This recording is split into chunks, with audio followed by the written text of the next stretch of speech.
Majestic Owl Publishing LLC presents The More You Snow, Book 16 from Alaska Cozy Mystery Series. Written by Wendy Meadows, read for you by Madison, the AI Narrator. Chapter 1. After surviving a pregnancy game show in LA that ended up being filled with deadly killers, Sarah didn't mind one little bit that a powerful snowstorm was slowly moving toward the small town of Snow Falls, Alaska, threatening to bury the town in snow and shut down everything. Sarah had come to love the snow, even adore the white winter flakes. The snow had become a close friend that transformed Sarah's world into a white wonderland and kept the real world at bay. Of course, not everyone in Snow Falls felt as Sarah did, including a little man by the name of Manfred who was fussing up a storm in Sarah's kitchen. More snow, more shoveling, more ice, might as well be a snowman, Manfred griped, sitting at the kitchen table in Sarah's warm cabin eating a bowl of cereal. Sarah touched her pregnant belly. Winter arrived early this year, she told Manfred, grateful to be dressed in warm charcoal gray sweats and standing inside a safe kitchen. We're getting a lot of snow. Tell me about it, Manfred continued to gripe as he gobbled down his cereal. Sarah smiled. Manfred looked handsome in the green shirt and tan slacks he was wearing. His clothes were official, O'Malley's department store employee attire that old man O'Malley had decided to make all of his employees start wearing. And because Manfred had been hired on as an official greeter, the little guy was required to wear the proper uniform, which he hated. You better hurry, or you'll be late for work. Work? Manfred asked Sarah and rolled his eyes. All I do is stand at the front door freezing my tush off, saying hey to a bunch of bored shoppers. Manfred shook his head. Let's face it, Sarah, I was hired because old man O'Malley feels sorry for me. Well, at least he likes you. Sarah struggled to soothe Manfred's pride. Old man O'Malley doesn't like many people. Besides, you're the one who quit the circus and decided to live in Snow Falls full-time and… I know. Manfred sighed and raised his right hand up into the air. I needed a job. I offered you a job at the coffee shop. Manfred gave Sarah an "are you kidding me" look. Sarah, when is the last time you opened up that place? Sarah winced. It's been a few weeks. 2 months, Manfred clarified, holding up 2 fingers. He shook his head. I'd go hungry working for you. You don't need to work. We have plenty of money and… Hold it right there, Manfred demanded and offered Sarah a tired smile. I know you mean well, and thanks, but a man has to earn his own pennies, even if all he's doing is saying hello to the same old faces every day. Sarah respected Manfred's desire to work. She quickly polished off a strawberry-glazed donut and washed it down with a drink of decaffeinated coffee. Speaking of work, we better get a move on. I don't want to miss the big sale. Oh yeah, like there's going to be a long line of people waiting to trample you down, Manfred told Sarah and slapped his forehead. The store opens at 9 sharp. We have 20 minutes to beat the crowd. Oh my, oh gee, 20 whole minutes, what will we ever do? I know, call the army. All right, wise guy, Sarah grinned, grab your coat and let's hit the road. Manfred smiled. He loved teasing Sarah. But what he didn't love was that Sarah was due to go into labor at any moment. How are the twins? He asked. Any sign that they might want to enter the world today? Sarah carefully rubbed her pregnant tummy. Little Sarah and little Conrad for the moment are very still, she informed Manfred. I'm sure my 2 little miracles will be kicking me in the ribs by noon. Speaking of our 2 little miracles, a voice said, perhaps you should keep them home today. Sarah turned and saw Conrad leaning in the kitchen doorway, wearing his usual black leather jacket. Oh, you're up. Good morning. She smiled. Conrad fought back a yawn. I don't want to be up, but Andrew called me. I have to get back down to the station. It seems like the drunken hit-and-run Senator Mayfield committed in our town last night is making big news. You didn't get home until after 2, Sarah worried. You need to rest. Conrad walked over to Sarah and gave her a soft kiss. Manfred made a sour face. Please, I just ate, he begged. Yeah, Conrad fussed and hurried to the coffee pot. Our intoxicated senator is in a world of trouble, he explained, grabbing his Charlie Brown coffee cup. I have to go down to the station and help Andrew hold back the press. Sarah gave Conrad a worried eye. The man hit Mr. Hours with his car and tried to flee. That's serious business. It's a good thing Andrew saw the entire incident and managed to capture the senator before he could escape, Conrad agreed, nodding. It's also a good thing that Mr. Hours only suffered a few bruises. It could have been worse. Senator Mayfield could be facing a murder charge instead of a hit-and-run charge. As well as a DUI, Sarah added, and then, I wonder what a senator from Idaho is doing in Snow Falls. Conrad filled his mug full of hot coffee. Who knows? The man was so intoxicated last night, he could barely walk straight.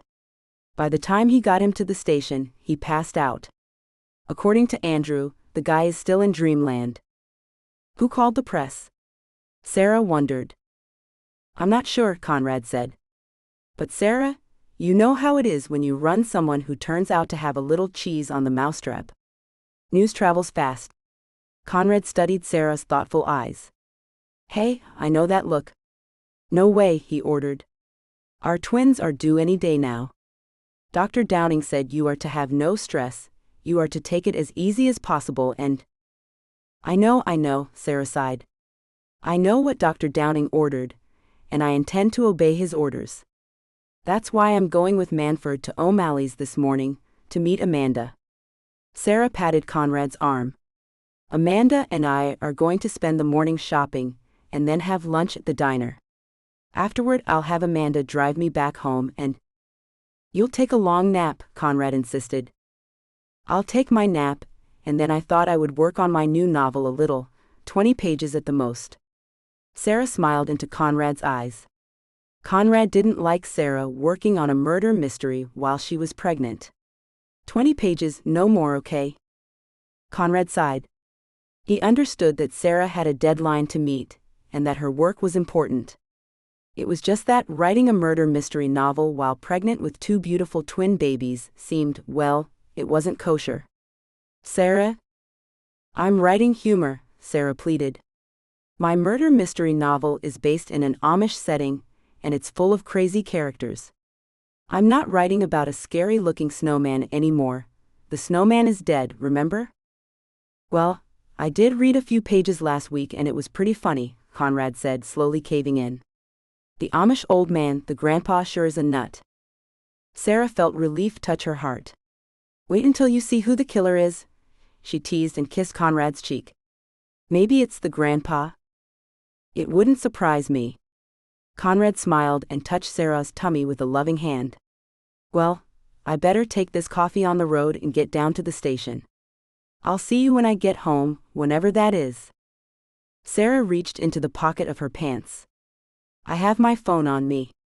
If anything happens, send me the text and I'll have Dr. Downing to our cabin in a flash, Conrad promised.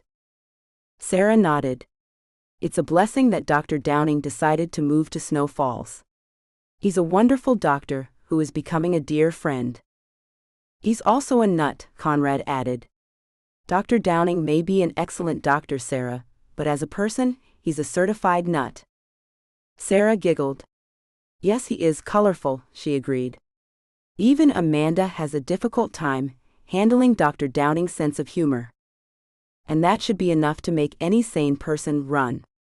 Conrad kissed Sarah and walked over to the back door. Manford, have you walked Mittens? He asked. No, I let the poor dog pee herself, Manford replied and threw his arms up into the air. Of course I walked Mittens. And as you can see, Mittens is sound asleep on her dog bed. Conrad looked into the corner of the kitchen and spotted Mittens sound asleep. Why do you ask me that same question every morning? Manford demanded. Conrad shrugged. I guess I feel the need to annoy you. He grinned and slipped outside into a soft falling snow before Manford could start fussing. Grab your coat, Sarah laughed. We need to hit the road. Yeah, I know, Manford mumbled. He walked over to the wooden coat rack standing next to the back door and took down Sarah's white coat instead of own. Ladies first. Why, thank you. Sarah smiled, turned off the coffee pot, checked the stove, and then had Manfred help her put on her coat. "I'll go warm up the truck if you'll go check the fireplace for me, okay?" "I already put out the fire," Manfred promised as he slid on his own coat. "Yeesh, you're worse than Conrad." Sorry," Sarah said, patting the little guy's shoulder. She walked him out into the freezing morning, feeling like a stuffed penguin waddling on fat feet. "My, isn't the snow beautiful," she said, waving at Conrad as he drove off up the street in his green truck. Manfred grabbed his arms and began to shiver all over. "Yeah, pretty, now let's get in the truck and get some heat going." Sarah stood a moment and looked around at the white, breathtakingly beautiful world that surrounded her cabin. Snow Falls was a town that sat all alone, far north of Fairbanks and close to the Arctic Circle. Snow Falls was, to Sarah, a world of its own, entirely separate from the rest of the world, a treasure cove that belonged only to people who understood how to love, cherish, protect, and respect the Alaskan wilderness. For Sarah, Snow Falls also represented an escape from the life she once lived in Los Angeles, a life filled with murder and danger. Snow Falls was clean, pure, and healing, filled with pure snow that, yes, at times was very dangerous, yet a very old and dear friend. "You two are going to love Snow Falls," Sarah whispered to her unborn twin babies. She touched her tummy and began walking to her truck. As she did, the cell phone in her white purse rang. "1 second, Manfred, let me answer this call," Sarah called out. She hurried to answer the call, expecting it to be Amanda. Instead, she saw Pete's name appear. "Hey partner, it's a little early to be hitting the Chinese food, isn't it?" she teased. "Not for me." Pete smiled and leaned back in Conrad's office chair. "Guess who just drove into town?" he said. Sarah froze. "No way," she said, and then nearly broke out crying. "Pete, you're in Snow Falls?" "I'm sitting in your husband's office chair as we speak," Pete laughed. "I was sent by my dear wife to buy a cabin, kiddo." "A cabin? But you said you would never leave Los Angeles," Sarah gasped and nearly passed out with shock. "Pete, what's going on?" "Let's just say that I'll miss the old Los Angeles, kiddo, but the Los Angeles that I live in now, it's just sewage." Pete shoved a cigar into his mouth. "Kiddo, the private detective company we started, the cases I get, all trash. There comes a time when a cop knows when to move on. Me and the wife, we decided it was time to move on. So I shut down our business, put the house back up for sale, and traveled north to Alaska while the wife visits her sister for a week." Sarah could barely believe her ears. "Is this a joke, Pete? Are you playing a prank? It's not nice to play jokes on pregnant women. You know I'm due to have my twins any day now, and—" "No joke, kiddo," Pete promised. "The wife ordered me to buy a cabin up here. She doesn't care what kind of cabin, just as long as I get her out of Los Angeles. She would have come with me, but her sister took ill with that hip problem again." Pete stood up, walked over to the office window, and looked out at the snowy street. "I'm ready to let Los Angeles go, kiddo, because I can't change the city back into what it used to be." "But why Snow Falls, Pete? I thought you said you didn't like the snow." "Well, kiddo, let old Pete just say that he wants to be near his family and you're his family." Pete smiled. "Besides, who knows? I may come to like the snow." "Oh, Pete." Sarah burst out crying. "Oh, I can't believe this, I'm so thrilled," she cried. "We'll go cabin hunting together. And we'll eat at the diner and shop at O'Malley's and—" "Slow down, kiddo," Pete laughed, "we have plenty of time." Pete walked back to Conrad's desk. "I called Amanda because I wanted to show up at your cabin with her as a surprise. She told me you two are meeting at a place called O'Malley's Department Store." "Yes." Sarah wiped at her tears. "Meet you there," Pete promised. "I can barely wait and—" Sarah stopped and made a strange face. "Say, Pete, what are you doing at the station anyway?" "Saw a bunch of reporters parked outside when I drove into town. Wanted to see what the fuss was all about," Pete explained. "Old habits die hard, kiddo. Unfortunately, all I got was a drunk politician being charged with a hit and run. Not what I wanted to put on my toast first thing in the morning." Sarah smiled. Pete was sure going to keep Andrew and Conrad on their toes. "I have to get Manfred to work, Pete." Meet me at O'Malley's, okay? Promise? I promise, kiddo. Pete smiled again. I have to meet a Mrs. Malloy after lunch. She's going to show me a few cabins. Oh, I know Mrs. Malloy. She's a very nice lady. Pete studied his cigar. New beginnings, he said, and then shoved the cigar back into his mouth. Now if I can only find a Chinese restaurant in this town. Oh, Pete, Sarah giggled, ending the call. She hurried to her truck and began telling a very cold and impatient Manfred the great news. Manfred nearly wet his pants.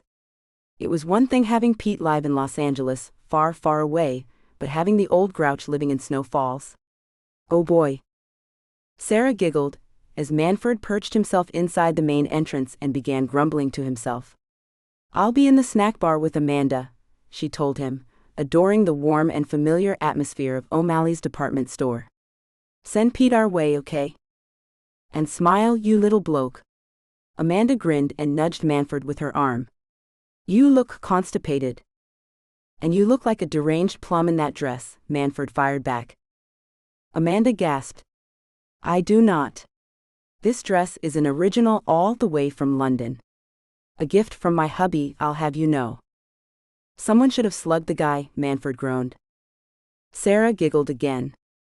All right, you two, let's call a truce.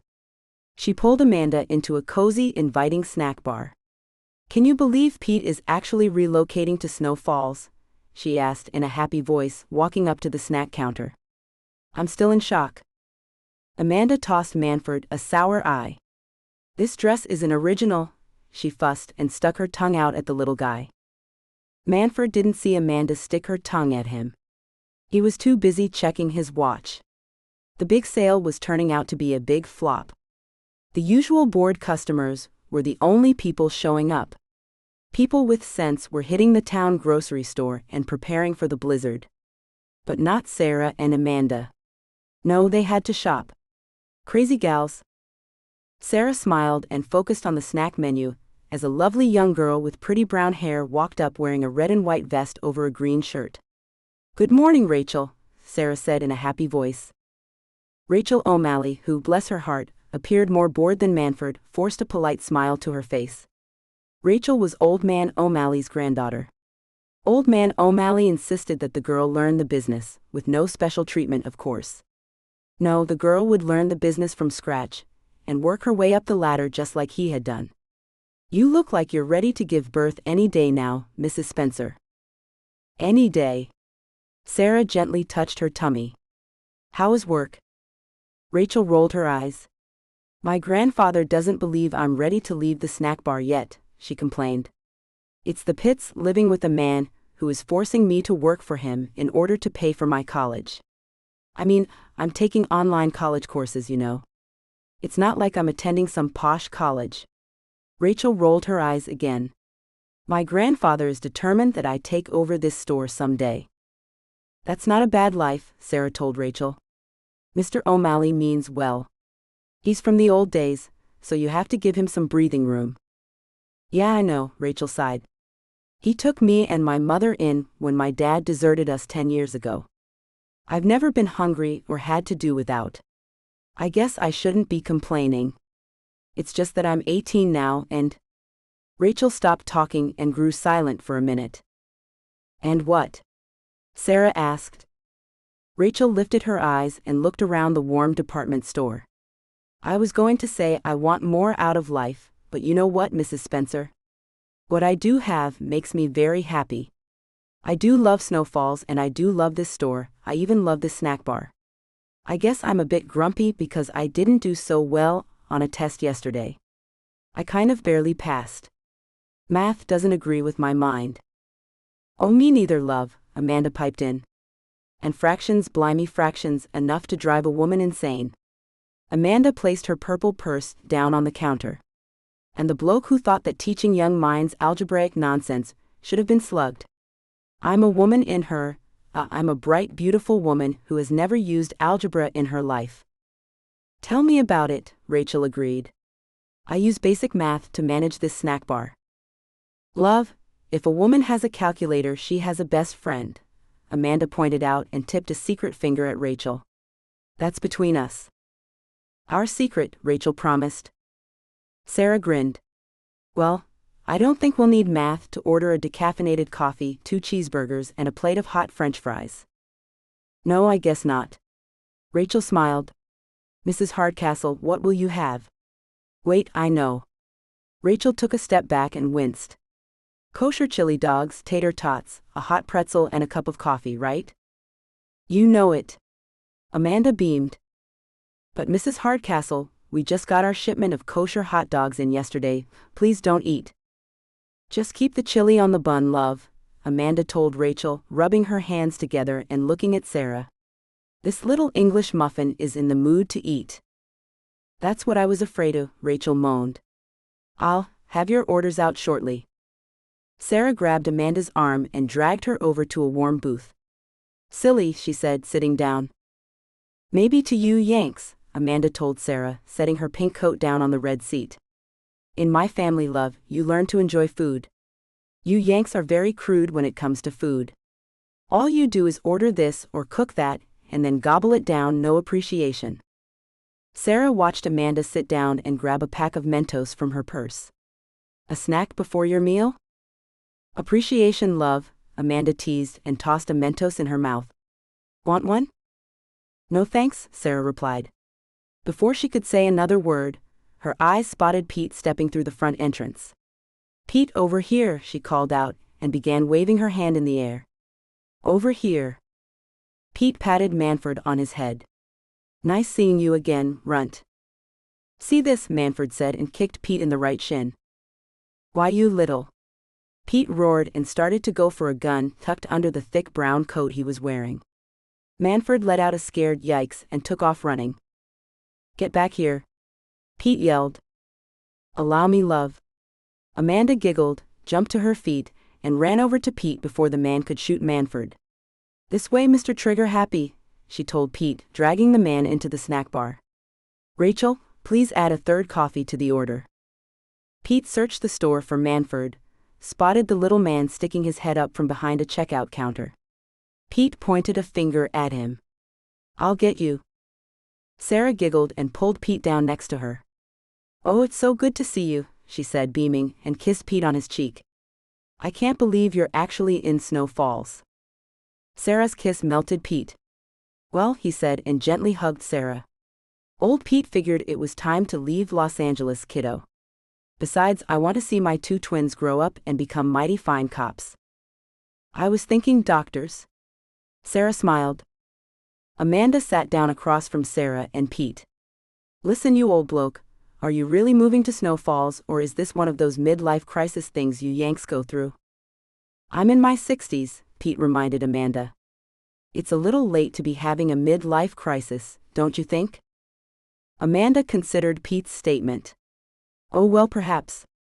But you Yanks are so blimey fruity in the head, you can never tell. Pete started to go for his gun. Sarah grabbed his hand. There's a cabin for sale on my street, Pete. Yeah, that's what I was told, Pete replied, deciding it wouldn't be wise to shoot Amanda, not yet anyway. A 3-bedroom, 2-bath cabin. Very spacious, Sarah added. Mrs. Pete loves space. That she does. Pete nodded. But my wallet doesn't. I'm on a budget. Sarah looked at Amanda. Amanda grinned. Well, Pete, Sarah said, maybe not. Tell that to my wallet. Sarah steadied herself. Pete was a proud man, and she had to proceed with extreme caution. Sarah wants to buy you a cabin, you bloke, Amanda blurted out before Sarah could speak. What? Pete asked and threw his eyes at Sarah. What is she talking about? Well? Sarah touched her tender tummy. Pete, my new books are really selling. And I still have all that money from my old books being turned into movies. The lady is loaded, and I mean loaded, LOADED, Amanda pointed out. I know she has money. I'm not a dope, Pete barked at Amanda. Look, Pete, Sarah continued, I want to do this. You deserve it. I'm not a charity case, kiddo, Pete barked again. I can handle a mortgage. When my house in Los Angeles sells, I'll be able to put that money into your retirement fund, Sarah begged and touched Pete's arm.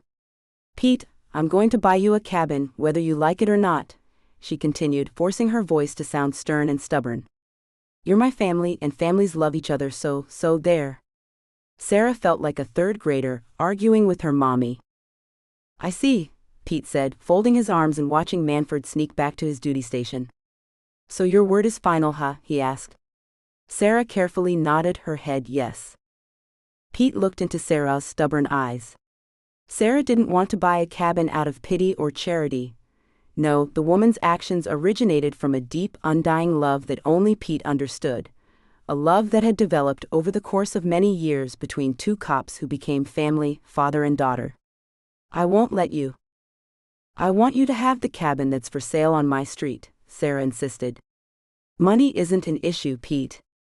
I want you as close to me as possible, please." Sarah placed Pete's hand on her pregnant tummy. "I want you to be around and watch my baby boy and baby girl grow up." Pete felt his heart break. "How can a man say no to that?" he asked in a choked voice and turned his head. "Must be something in the air." Sarah felt a tear drop from her eye and hugged Pete. As she did, Conrad stepped through the main entrance, had a few words with Manfred, and then made his way into the snack bar.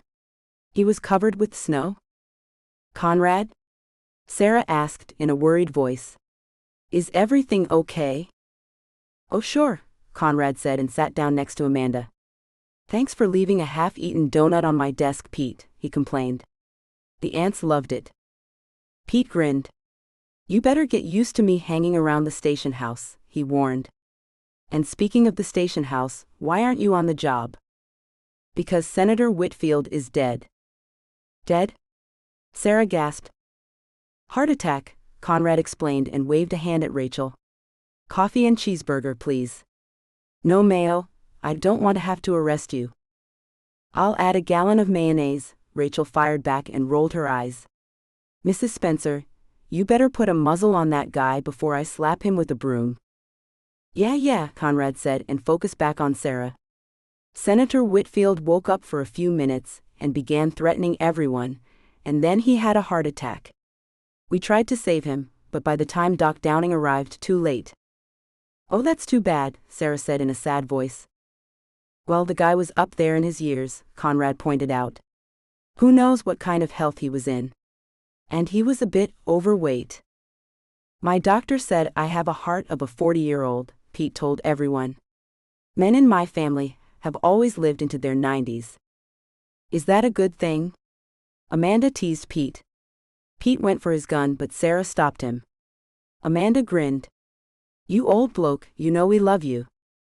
"Anyway, I knew you were here and decided to stop by," Conrad continued. He smiled at Sarah and then looked at Pete. "I guess seeing you again isn't all bad." "Funny," Pete barked at Conrad and then added, "We're going to be neighbors, so keep running your mouth, funny man." "Neighbors?" Conrad asked, but was quickly interrupted by his cell phone. "It's Andrew, I better take this." Conrad answered the call. "Yeah, Andrew?" "We have a slight problem," Andrew told Conrad, standing in his office wearing a confused expression on his face. "A problem?" "Senator Whitfield's body is missing," Andrew explained. "Doc Downing said he had the body placed in the morgue at the hospital, routine stuff, but the body isn't there anymore. Doc Downing said he is having the hospital turned upside down, so far no body." Conrad ran his left hand through his black hair. "Are you kidding me?" "Wish I was." "What is it?" Sarah asked.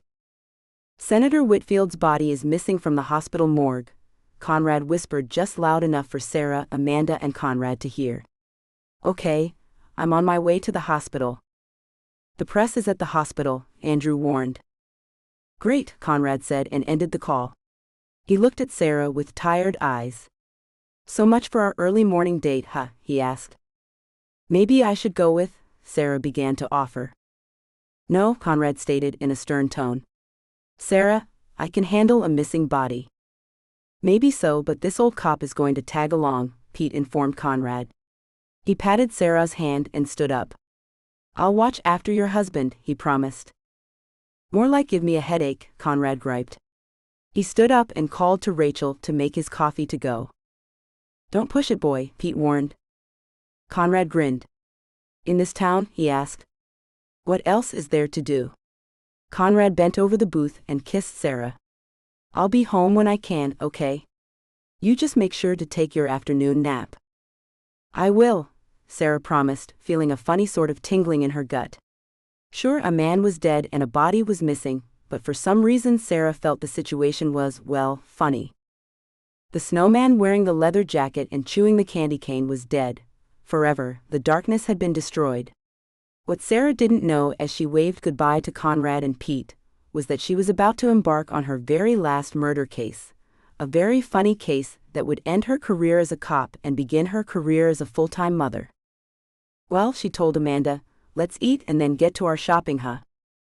Amanda watched Conrad and Pete leave through the front entrance and then smiled. You know how we always talked about this wonderful store and how much we love it? Yes? Sarah smiled back. Now we're living our dream, love, Amanda said in a soft, warm, secure voice. She patted Sarah's hand in a way that let the pregnant woman know that everything was going to be okay. Now where are my kosher chili dogs? This English muffin is hungry and ready to shop.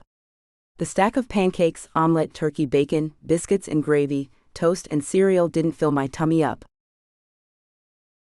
Chapter 2. Sarah strolled over to a wooden dress rack sitting on the warm brown carpet that Old Man O'Malley went to great lengths to keep clean. The carpet covered the women's clothing area, while a glossy hardwood floor covered the men's. Sarah preferred the carpet. This is a pretty dress and it's 20% off, she told Amanda, studying a white long-sleeve dress with pink and blue polka dots. Amanda, who was chewing on a candy bar, made a barfing sound. I take that as a no, then.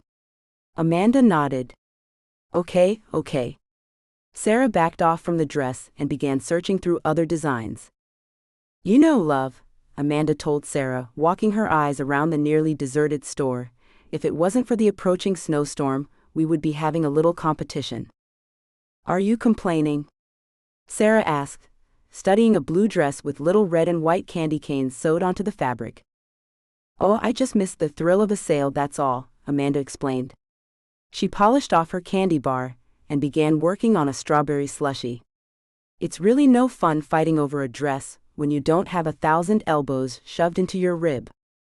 Old Man O'Malley may shove his elbow into your rib if you spill your slushie on this carpet. You're not even supposed to take food or drinks out of the snack area, remember? Oh pooh, Amanda fussed, a woman needs her energy to shop. Sarah grinned. 5 kosher chili dogs, 3 plates of hot French fries, 2 cheeseburgers, 3 hot pretzels, a candy bar and now a slushie. I'd say that's plenty of energy. Sarah nudged Amanda with her elbow. Who is the pregnant one, anyway? Amanda blushed a little. So I have high metabolism, she told Sarah, taking a sip of her slushie. Little body needs lots of food.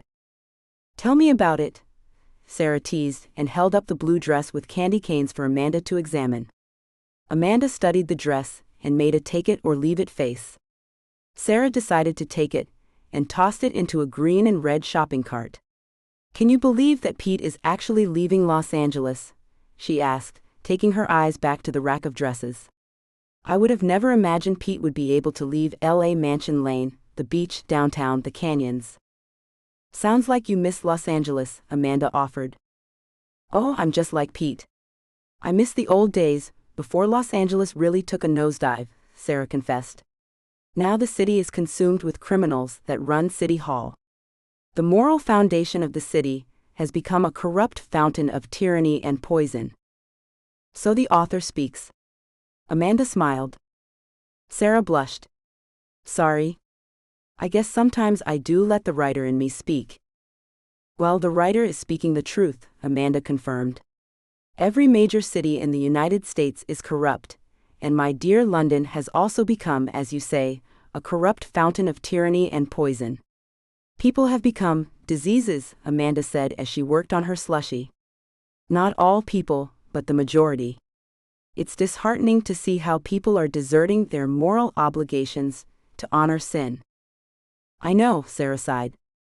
I've been thinking about what type of world my twin babies are going to grow up in. What type of world they're going to have to fight. A world that will try to brainwash them into believing immortality is good, and morality is evil. Just like the Bible teaches, Sarah sighed again. But as you said, not everyone is bad.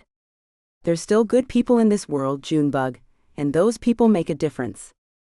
Sarah smiled at Amanda and nudged the woman with a loving elbow. You make a difference. I cause people to take aspirin, love, Amanda giggled. Well, at least you're helping the pharmaceutical companies stay in business. Sarah laughed and looked around O'Malley's with adoring eyes. As ugly and immoral as this world has become, we still have our O'Malleys. We still have our little Alaska town, and that's enough for me.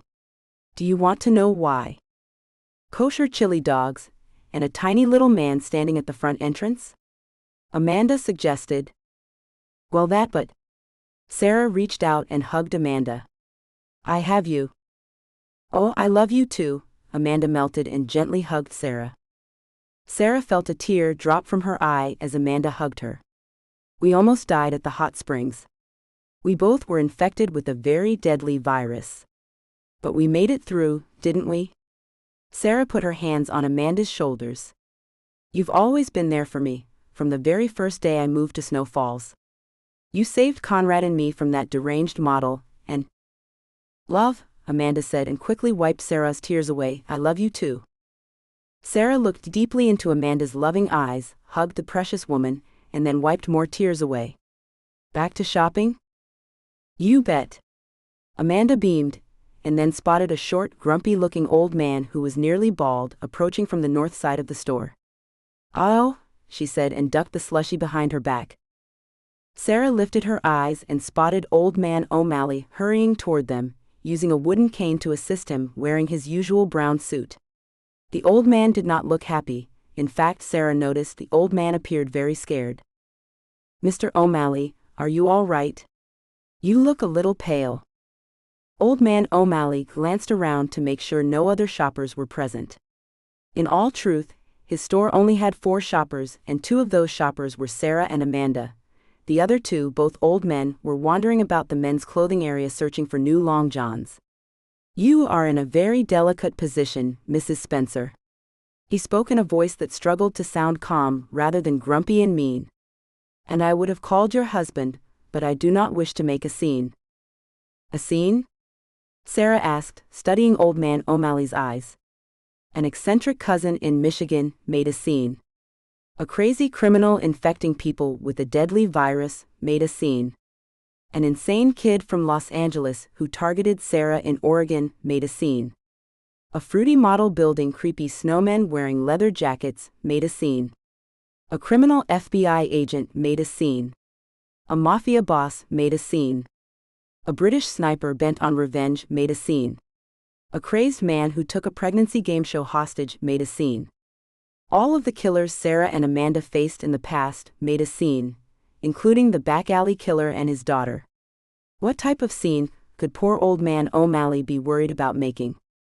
Did he knock over a rack of socks? Mr. O'Malley, please explain, Sarah said. This way? Old Man O'Malley whispered and then shot Amanda a sour eye. No drinks outside of the snack area, you, and stop eating all of my kosher chili dogs. I can't keep them in stock. I could take my business elsewhere, Amanda warned. Old Man O'Malley nearly passed out. Amanda was his #1 shopper, besides Sarah. The 2 women practically kept his store in the green. Now, let's not be drastic. There are exceptions to the rule, he fumbled and then made a few grumbling sounds under his breath. Have your slushie. Thank you, I will, Amanda said in a pleased voice. Sarah sighed. Amanda was too silly. Mr. O'Malley, what is the problem? She asked, grabbing her purse, a purse hiding a gun. This way? Old Man O'Malley said and led the 2 women to the back of the store and into a large storage room holding rows and boxes, wooden shelves packed with smaller boxes, wooden racks holding dresses, sweaters, shirts, and other clothing items that had not been put out onto the main floor yet, a few old television sets. Old Man O'Malley refused to sell flat-screen TVs and insisted that the old televisions were better, Sarah and Amanda happily agreed, a few furniture items and other merchandise that sat about like bored children. Old Man O'Malley hung a right and walked to a row of 8-foot-tall wooden shelves, went 3 rows down and then hung a left. "There," he said in a creepy voice and raised his right finger. "Look and see for yourselves." Sarah stepped up beside Old Man O'Malley and saw a man who appeared to be sitting against the wooden wall, leaning forward with his arms slouched on the floor as if he were either asleep or passed out. "I see him," she whispered. "I believe the man is dead," Old Man O'Malley whispered back. "I yelled at him several times, but he hasn't moved an inch." Amanda tugged her head over Old Man O'Malley's shoulder, spotted the body and then took a sip of her slushie. "Anyone you know?" she asked him. "Of course not," Old Man O'Malley fussed under his breath. "No one is allowed in this storage room, except employees. As of today, I have no storage boys on the clock.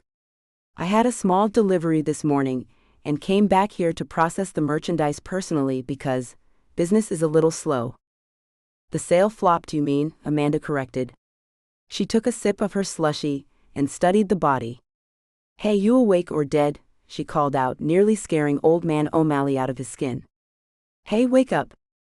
Sarah studied the man who was slumped over. He was wearing a very fancy gray suit.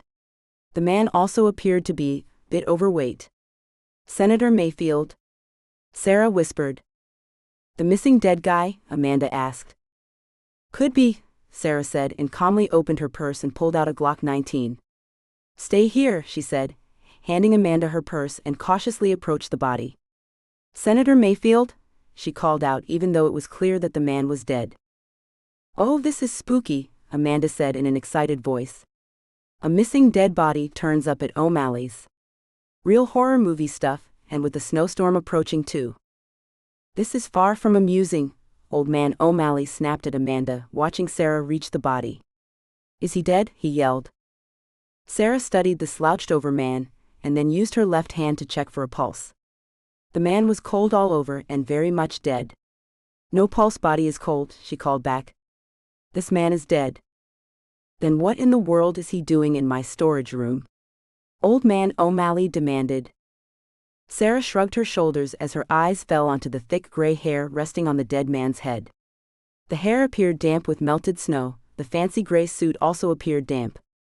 "I'm checking the pockets for identification." "Junebug, call Conrad." "Oh, I'll go call your husband," Old Man O'Malley snapped and hobbled away with his wooden cane, fussing up a storm. "Lawsuit, dead body, storage room." "Oh, stop fussing, you old coot," Amanda called out, grinning as she walked up to Sarah. Ordinarily, especially after all the killers she and Sarah had tangled with in the past, Amanda would have been very upset and scared. But for some strange reason she felt completely at ease. Who knew why? Dead bodies weren't exactly a walk through a field of strawberries. "Senator Mayfield?" she asked. Sarah handed Amanda her gun and began checking through the dead man's pockets. She came up empty-handed. No identification. But according to Conrad's description of Senator Mayfield, this could be the missing dead man. "How many missing dead senators does Snow Falls have, love?" Amanda asked. She polished off her slushie and set the empty cup down on the wooden shelf to her left. The aisle was tight, which meant that if a killer was lurking about, he or she would be forced to attack from behind. Amanda calmly turned her body around to face the opening of the aisle. "What now?" Sarah began checking the dead body for any signs of violence. "Body appears clean," she said and asked Amanda to help her stand up. Being pregnant with twins meant that she couldn't bounce down onto her knees and shoot up like a rocket the way she once did. "All we can do is wait for Conrad and Pete to show up." "Works for me," Amanda agreed, handing Sarah back her gun. She looked around. "How do you suppose someone got a dead body back here without being seen?" she asked. "Good question. Come on." Sarah exited the aisle, leaving the dead body alone, and walked to a set of double metal doors hugging the back wall. "All deliveries come through this door," she explained. "These 2 doors are the only way into or out of this storage room." Sarah pointed to 3 powerful metal bolt locks. The first bolt secures the top of the doors, the second bolt the middle, and the third bolt the bottom. Not to mention that. Amanda pointed up at a metal gate that Old Man O'Malley pulled down over the 2 metal doors every night. No one is getting into this room unless they use a torch. Sarah nodded her head. Old Man O'Malley did say he had a delivery this morning. Sarah studied the doors and then walked her eyes around the silent storage room. There were obvious places where a killer could be lurking, but her gut insisted that the warm storage area was clear of danger. Yet Sarah did feel she was being watched. "Hello," she called out. No sooner did Sarah yell than a blast of white smoke exploded in the aisle the dead body was on. "Alvin the Great is never to be seen," a man yelled in a talented magician's voice. "Away we go." Sarah hurried over to the aisle and began slapping at the smoke. "You stand still," she yelled, spotting a shadowy figure picking up the dead body.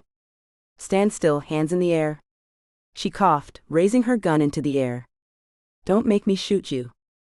"Alvin the Great is never to be seen," the man yelled, and then to Sarah's shock, he vanished right before her eyes, taking the dead body with him. "I'll love." Amanda coughed as she fought smoke away from her face. "Who was that?" Sarah lowered her gun and slowly backed away from the smoke-filled aisle. "I have no idea." She coughed, searching the smoke with watery eyes. "Whoever it is must still be in here." Amanda opened her mouth to agree, but then felt a cold blast of air and spun around just as the metal double doors burst open. By the time she reached the doors, Alvin the Great had escaped into the snowy woods standing behind O'Malley's. "Well, isn't this just peachy?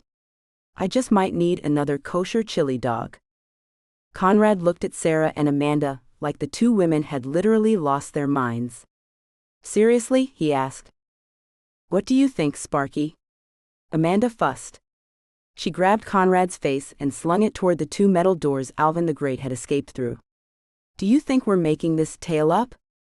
Shake the fudge out of your brains and eat some spinach like Popeye. Blimey, you Yanks are impossible." Conrad twisted his face away from Amanda.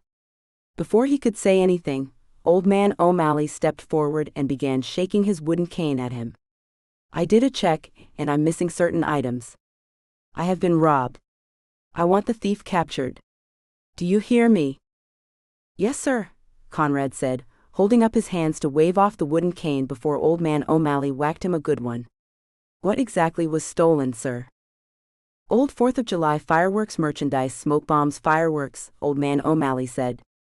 "Is that all?" Conrad dared to ask.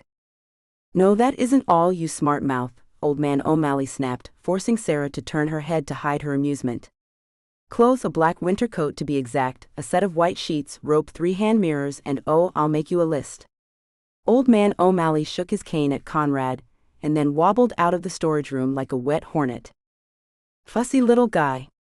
Pete grinned, leaning against the back wall and chewing on a cigar. "I like him." "You'll get used to Old Man O'Malley," Conrad promised with a roll of his eyes, and then focused back on Sarah and Amanda. "Honey?" "Conrad, Amanda and I saw a man steal the dead body," Sarah assured her weary husband. "That's right, you blimey bloke," Amanda growled at Conrad. She snatched a candy bar out of her purse and went to town. "Some bloke who called himself Alvin the Great." "Alvin the Great?" Pete asked. "Can't say that name rings a bell. I can make a few calls and check the streets all the famous magicians walk on. Who knows? We may get a lead." Conrad rubbed the back of his neck.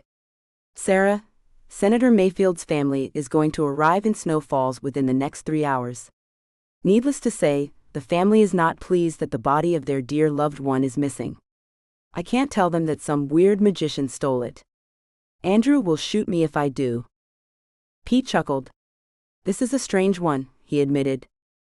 Sarah took Conrad's arm and hugged it. "I'm sure you'll solve this dangerous case." She smiled. "Gather all the clues, examine all the evidence, and then get tickets to a magic show." "Very funny," Conrad replied, rolling his eyes, and then decided to smile. "I guess it is funny. A missing body, a guy who appears to be a magician, and an approaching snowstorm. Snow Falls might be small, but it's never boring." Sarah snuggled up to Conrad. "It's time for my afternoon nap." Drive me home. I'll take you, Amanda piped in. And I'll be staying with you until the magician is caught. Not that I'm scared, she quickly added, but dead bodies are a little creepy. Amanda eased up to Sarah. I'll kick Manfred out of his bed. The little runt can sleep on the couch. Good thing I got a room, Pete chuckled again. Conrad, we better get back down to the station. Yeah, I guess, Conrad agreed. He kissed Sarah's forehead. But first I better get the list Mr. Grumpy is making me. How about checking the woods? Amanda asked, pretending to talk in a tough cop's voice, even though she just admitted she wanted to stay at Sarah's cabin because a dead body was floating around somewhere out in the snow. Check for boot prints in the snow and all that. Wind has erased the prints, genius, Conrad fired at Amanda. The weather is getting worse. Snowstorm is almost right on top of us. Oh, Amanda replied and then simply shrugged her shoulders and polished off her candy bar.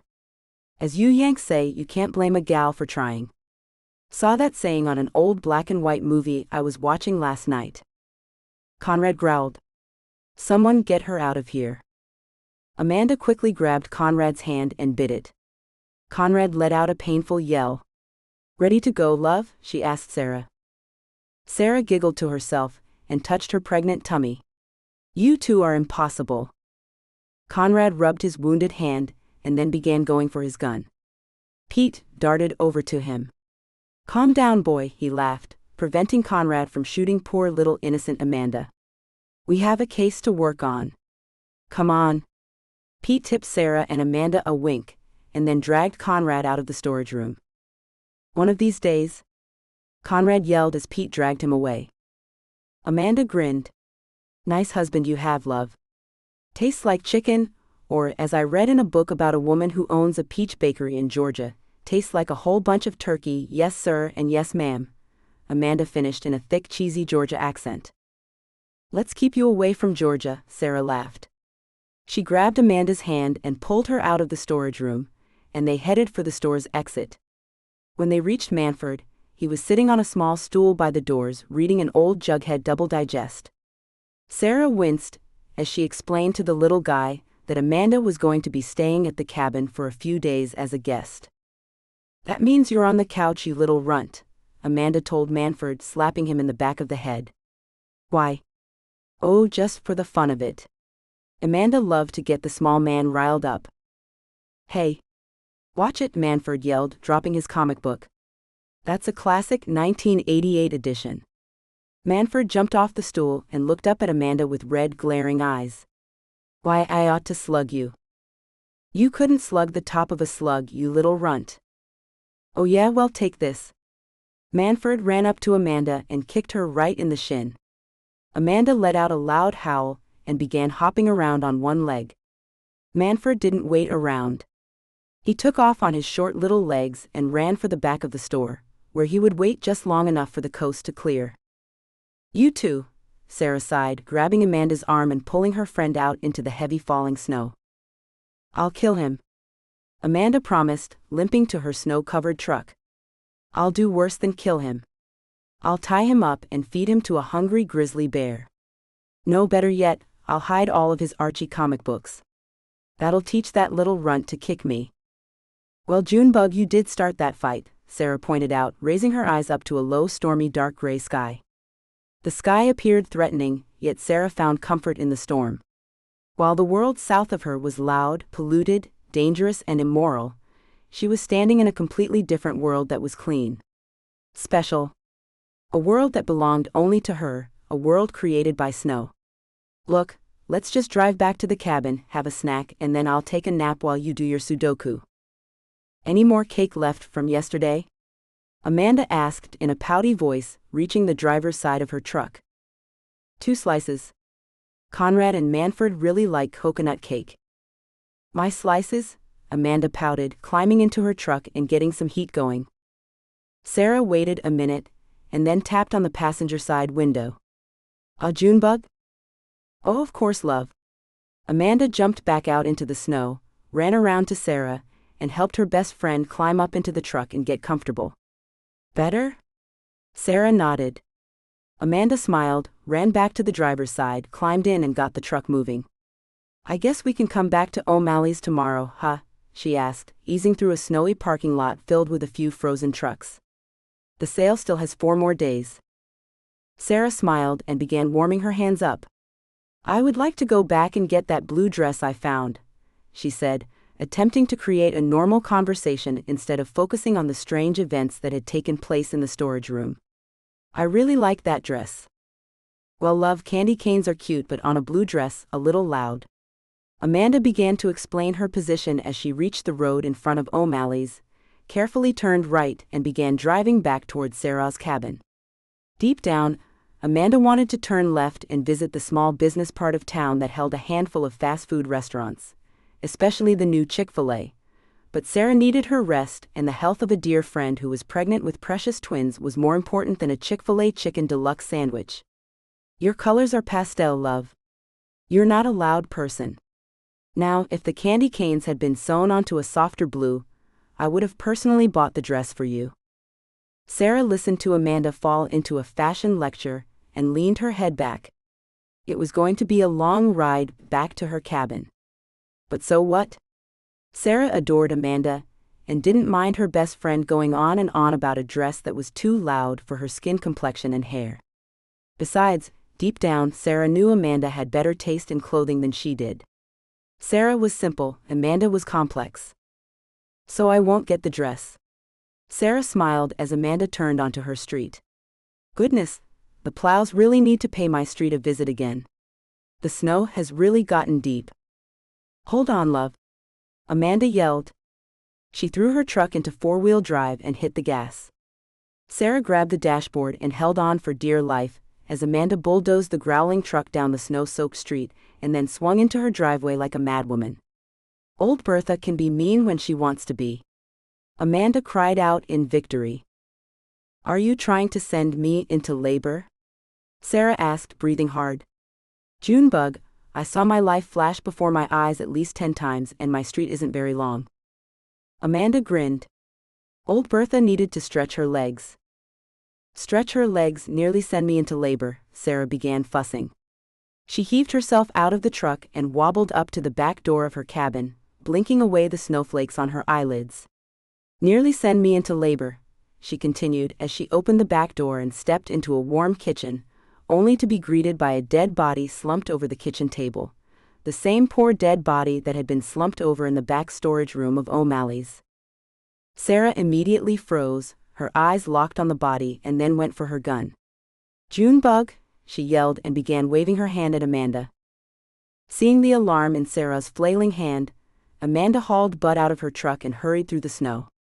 When she reached the back door and spotted the dead body, she looked at Sarah with confused eyes. "Alvin the Great strikes again," she whispered. Sarah began searching the snow for any signs of footprints or drag marks, but came up empty. "He could be inside the cabin," she whispered. "Think we should go inside?" Amanda whispered back, staring at poor Senator Whitfield. Sarah hesitated. "Listen, you," she yelled into the cabin, "I'm a pregnant woman with a gun, and that's bad medicine, so don't make me shoot you. My friend is also a retired cop, and she can shoot a wing off a fly a mile away, so you better stop playing games, you bloke," Amanda added, and then waited for Alvin the Great to show himself. When silence appeared, she tossed a worried eye at Sarah. "We can drive back into town?" "No, I need to call Conrad," Sarah said and very carefully stepped into her kitchen. "Stay close, Junebug," she whispered, working her way toward the telephone hanging beside the refrigerator. "I am close," Amanda whispered, holding onto Sarah's left arm and peering at the dead body with nervous eyes. "If that dead body moves, I'm screaming." Sarah tossed an eye at the body, and then focused back on the telephone. "Let's remain rational," she stated, grabbing the phone and calling Conrad's cell phone. "Yes, it's me. I've just arrived home with Amanda, and found Senator Whitfield's body in our kitchen." "Okay, hurry, but drive safe, the snow is getting deeper." Sarah hung up the phone and looked around the kitchen. "Conrad and Pete are on their way. What do we do until they arrive?" Amanda gulped. Sure, she didn't feel that the situation held any life-threatening danger, but a dead body, creepy, especially since Alvin the Great began playing bingo with it. Now Amanda kept seeing the body somehow come back to life like a creature in an old horror movie. "Too much pizza before bed," she whispered, holding onto Sarah's arm. "We wait," Sarah answered Amanda. She hurried to close the back door, and then dared to check the dead body for a second time. No signs of violence, no identification. Body is cold, hair and clothes are wet from the snow. Sarah studied a pool of water that had formed on the floor around the chair where Alvin the Great had placed Senator Mayfield's body. Unfortunately, the snow she and Amanda had tracked in made it impossible to detect any other tracks. "Hey, where's Mittens?" Amanda asked, suddenly noticing that the family dog was missing. Sarah could have kicked herself. "Mittens. Mittens girl, come to mommy," she called out. Mittens trotted into the kitchen from the living room carrying a dog bone in her mouth, a new dog bone that neither Conrad nor Sarah had bought for the dog. Mittens happily went to her doggy bed, lay down and began gnawing on the bone. As she did, Sarah heard the window in Manfred's bedroom open and then a few seconds later close. Sarah gripped her gun, grabbed Amanda's hand, and crept back to Manfred's bedroom only to find it empty. She did, however, locate a set of snowy boot prints. "What in the world is going on?" she asked Amanda, staring out Manfred's window, watching a shadowy figure vanish into the snowy woods behind the cabin. "Who are you? What do you want?" Amanda stepped beside Sarah, looked out at the snow, and then sighed. "I need some cake," she said, and started back for the kitchen. There was no sense in trying to solve a murder case on an empty stomach. Besides, the kosher chili dogs she had polished off at O'Malley's hadn't exactly filled her tummy. Murder has a way of doing that, especially a strange murder.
Chapter 4.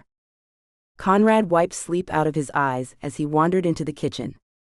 "Good morning," he yawned as his ears took a second to listen to the snowstorm outside. "Man, this storm is really growing," he said in a worried voice.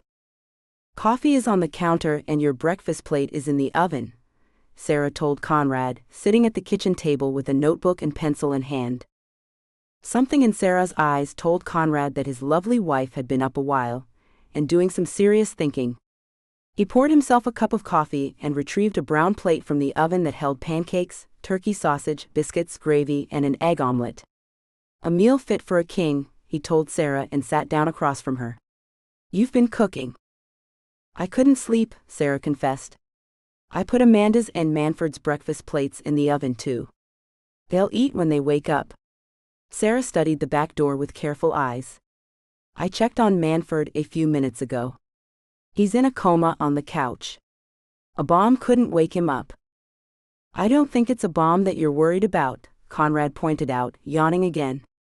He took down some hot coffee, feeling like a wrinkled piece of worn-down laundry in his black leather jacket. "You've been thinking about Raymond A. Mayfield." "Yes, I have," Sarah told Conrad in a deep, thoughtful voice. "I've been wondering why he led me down this path. It's obvious, at least to me, the man wanted me to discover who he is, but why?" "Pete is working on that," Conrad assured his wife. "If I know Pete, he's tucked under a ton of warm blankets snoring up a storm right now. The man can go days without sleep, but when's he's down for the count." Sarah lowered her eyes to the pad of paper she was holding. "Raymond A. Mayfield isn't married, no children, mother died when he was 5, raised by his dad." Sarah tapped the pencil she was holding against her chin. "Senator Mayfield left Ohio after the state began investigating his recycling business. That was 18 years ago. Could be the man made some enemies along the way," Conrad suggested, taking a minute to wake up before he tore into the delicious breakfast Sarah had cooked. "Raymond A. Mayfield was preparing to run for governor next year. He was being backed by Senator Mayfield," Sarah continued. "There does seem to be a political attack behind this, don't you think?" Conrad nodded. "Has Dr. Downing come across any new findings?" "Heart attack is still the cause of death," Conrad explained. "However, I did find out last night, after taking a very ugly phone call, that Senator Mayfield's family isn't exactly kosher. I wanted to tell you the news, but you were sound asleep." Sarah perked up her ears. "Feed me the news." "Well," Conrad said, swallowing a bite of turkey sausage, "Senator Mayfield married a woman named Mona Jameson 4 years ago after divorcing his second wife, a woman by the name of Alice Grates, if I remember right."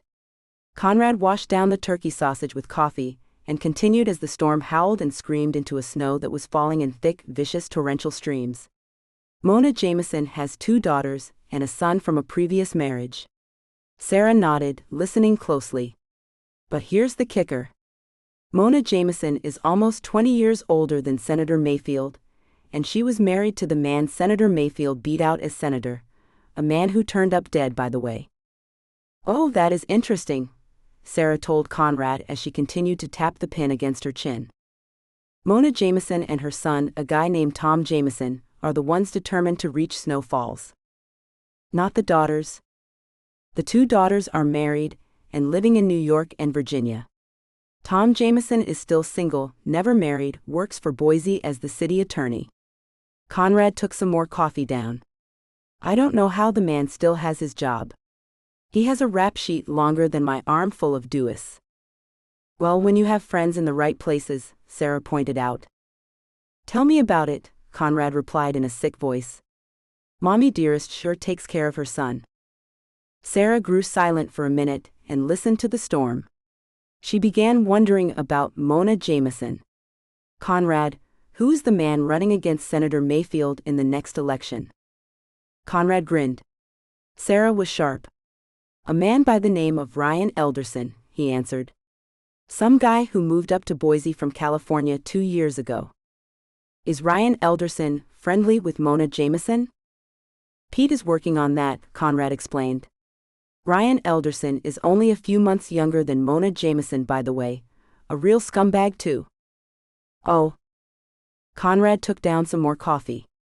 Ryan Elderson is the type of guy who wants to destroy the American Constitution and turn our country into a dictatorship. Mona Jameson isn't far behind him. I read that Senator Mayfield's political views weren't exactly patriotic, Sarah pointed out. That guy was a scumbag too. Conrad glanced at the back door. It was too late for Andrew to run the rental cabins. That will be the first thing we do today, and see if we can track down this Alvin the Great. Assuming he rented a cabin, Sarah pointed out. Conrad looked back at Sarah. You don't believe this guy is hiding out? No, I don't. Sarah shook her head. I believe Mr. Raymond A. Mayfield needs my help, and that you're most likely going to contact the cabin rental agency and find out that he's legally rented a cabin.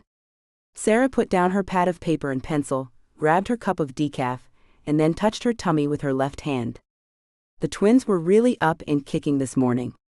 I think they're about as sick of decaffeinated coffee as I am. Speaking of our twins, I want you to stay indoors today and rest, Conrad ordered. The plows couldn't make it out today, Sarah. I'll be traveling by snowmobile and, before Conrad could finish, the kitchen telephone rang. That's probably Andrew. This storm has crippled all cell phone service. Conrad stood up and answered the call. Hello? May I speak to the grand detective who captured the back alley killer? Alvin asked Conrad in a pleasant voice. Please tell her that Alvin the Great is wishing to converse with her, and that I do apologize for calling at such an early hour. Conrad tossed wide eyes at Sarah. It's Alvin the Great, he stated, and he wants to speak to the grand detective who caught the back alley killer. Sarah stiffened a little at the mention of the back alley killer. Yes, the killer was dead, and so was his daughter, but the name still sent chills into her heart. 1 second. Sarah struggled to stand up and waddled over to the telephone. Hello, Mr. Mayfield, this is Detective Sarah Spencer. How may I be of assistance? Ah, so you know who I am. Perfect, Alvin stated in a pleased and relieved tone.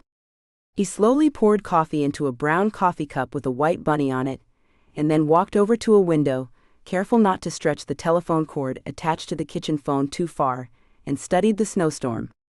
Before we speak, Detective, please allow me to state, if ever so redundantly, that I did not kill my biological parent. Dr. Downing has confirmed that the cause of death was a heart attack, Sarah stated and shrugged her shoulders at Conrad. She needed to get inside Alvin's mind and find out who the man was. Perhaps that is true and perhaps it isn't, Alvin said cryptically. Detective, let's call him Senator Mayfield for the time being, shall we? Sarah said sure. Senator Mayfield and I were never what a person would call close. The man was a horrible drunk and a crook. Honesty and integrity were his enemies. Isn't that true for all politicians? Sarah asked. Alvin let out an amused chuckle. Yes, I do suppose it is. However, when one is assigned as your biological parent, it saddens the heart to see the truth revealed. However, I was a spunky child that managed to stay ahead of the game by reading and writing and making sure I knew when to hide in my wall locker when the school bell rang. Alvin continued to study the storm, wondering if he dared to venture out into the snow or should stay inside. When Senator Mayfield, shall we say, fled the state of Ohio and moved me to Idaho, I was not pleased. However, in time, I came to love the wilderness. The wilderness, I found, was not judgmental and accepted me for who I was. I felt free and unconstrained, fearful of bears rather than humans. But I digress. Alvin took a sip of coffee. You are probably wondering why I'm playing with a dead body? Well, yes, Sarah confessed. Mr. Mayfield, why don't you come and speak with me in person? Because my life is in danger, Alvin stated. The people who killed Senator Mayfield will surely kill me, if given the chance. And rest assured, my dear detective, those people will not rest until I am sleeping 6 feet under next to Senator Mayfield. Alvin turned away from the window and studied the warm kitchen. Also, he added, I have other reasons for wanting to remain unseen. Alvin the Great must never be seen, not until it is time. Sarah felt a headache approaching. Mr. Mayfield, my twins are due to be born any day now. I don't have time for games. And I don't have time to die, Alvin retorted in a firm yet respectful voice. My dear detective, I returned to Idaho, hoping to become a strong political figure at the suggestion of Senator Mayfield himself. I foolishly believed that the hallowed man was attempting to mend our bruised relationship. I was sorely misled in my judgments. Alvin felt a touch of bitterness enter his heart. I now have no desire to enter the political circus. My desire is to go back to being a magician, and I intend to do so with, shall we say, a real bang, one that will make the world forget all about Rusty Smoke and say hello to Alvin the Great. Sarah bowed her head. Mr. Mayfield, there's a snowstorm outside. All I have to do is trace the number you're calling from and track your location. The storm has crippled all cellular service, so I know you're calling from a landline. Please don't make this any more difficult than it needs to be. Please, just cooperate with the law and help us in locating the people you believe killed your father. I'm afraid that isn't possible, my dear detective, Alvin told Sarah, and kicked himself a little. While it may be true that Alvin the Great is no superhero, he is a man hungering for justice. Senator Mayfield was a louse, but he was also my dad. Justice must be carried out in the name of our justice. Alvin kicked himself again. I also have to ensure justice is carried out in order to resume my career. Unless the villains are destroyed, Alvin the Great will always have to hide in the shadows. Shoot me, Sarah whispered to Conrad, rubbing her eyes. She then shook her head. All right, Mr. Mayfield. Can you at least tell me what you and Senator Mayfield were doing in Snow Falls and what happened the night he hit Mr. Hours? Alvin glanced down at the dorky green sweater he was wearing. The sweater had a black magician's hat sewn onto the front, with a pair of rabbit ears sticking out. Oh well, such was the life of Alvin the Great. I suppose the words running in fear come to mind, he told Sarah. Senator Mayfield was running from the people who wanted to kill him. Dr. Downing's medical opinion is that Senator Mayfield died from a heart attack, Sarah pointed out. Perhaps and perhaps not. Sarah felt her patience wearing thin. Care to explain? She asked. Perhaps Senator Mayfield was poisoned. That has to be the case, Alvin told Sarah in a secretive tone. Senator Mayfield never had heart problems. Dr. Downing will run an autopsy, Sarah assured Alvin. He'll find out if any poison killed Senator Mayfield. We shall see, Alvin agreed. In the meantime, I shall say that I saw Senator Mayfield strike the poor man who was crossing the street. It was my desire to help the poor man, but I feared my enemies were close by and fled the scene on foot. For that I'm guilty, my dear detective. Sarah heard bitterness rise in Alvin's voice and waited. Senator Mayfield was deserting me, I'm afraid, like a rat deserting a sinking ship. He was quite shocked when I appeared in your snowy little town, and feared that I had been followed. Keep talking. Alvin took a sip of coffee. I drove Senator Mayfield into town in his own truck, in order to put some solid substance into his body. The fellow was very, shall we say, juiced. I managed to get him to eat a little bit of food at your local diner, and then, as we were departing and preparing to return back to his rental cabin, the man shoved me down onto the snow and escaped in his truck, striking an innocent man in the process. He was soon apprehended by your local badges and arrested, and then he died. Who was he running from, Mr. Mayfield? Sarah asked. Not yet, Alvin told Sarah in a careful voice. If I confess the true faces hiding behind the dark masks, I may make a mistake I may not live to regret. No, it is better if I give you a clue. A clue. A wife cannot be trusted when her heart is not full of light, Alvin stated. Sarah listened to Alvin's words and then asked, Senator Mayfield's wife? Yes. Alvin nodded. That snake is out of her hole again, and slithering about. You are indeed very sharp. Alvin put down his coffee. In the meantime, I will be out in the snow today. Perhaps I will make a visit to the hospital? Mr. Mayfield, I still have questions that need to be answered. For instance? I've said enough for now, Alvin told Sarah. My dear detective, I am not your enemy. I will be in touch. Until then, departing causes me great pain. Farewell for now. Sarah handed Conrad the phone. I don't know whether to call the little white men with butterfly nets on the guy or feel sorry for him, she stated in a frustrated voice. Alvin the Great, good grief.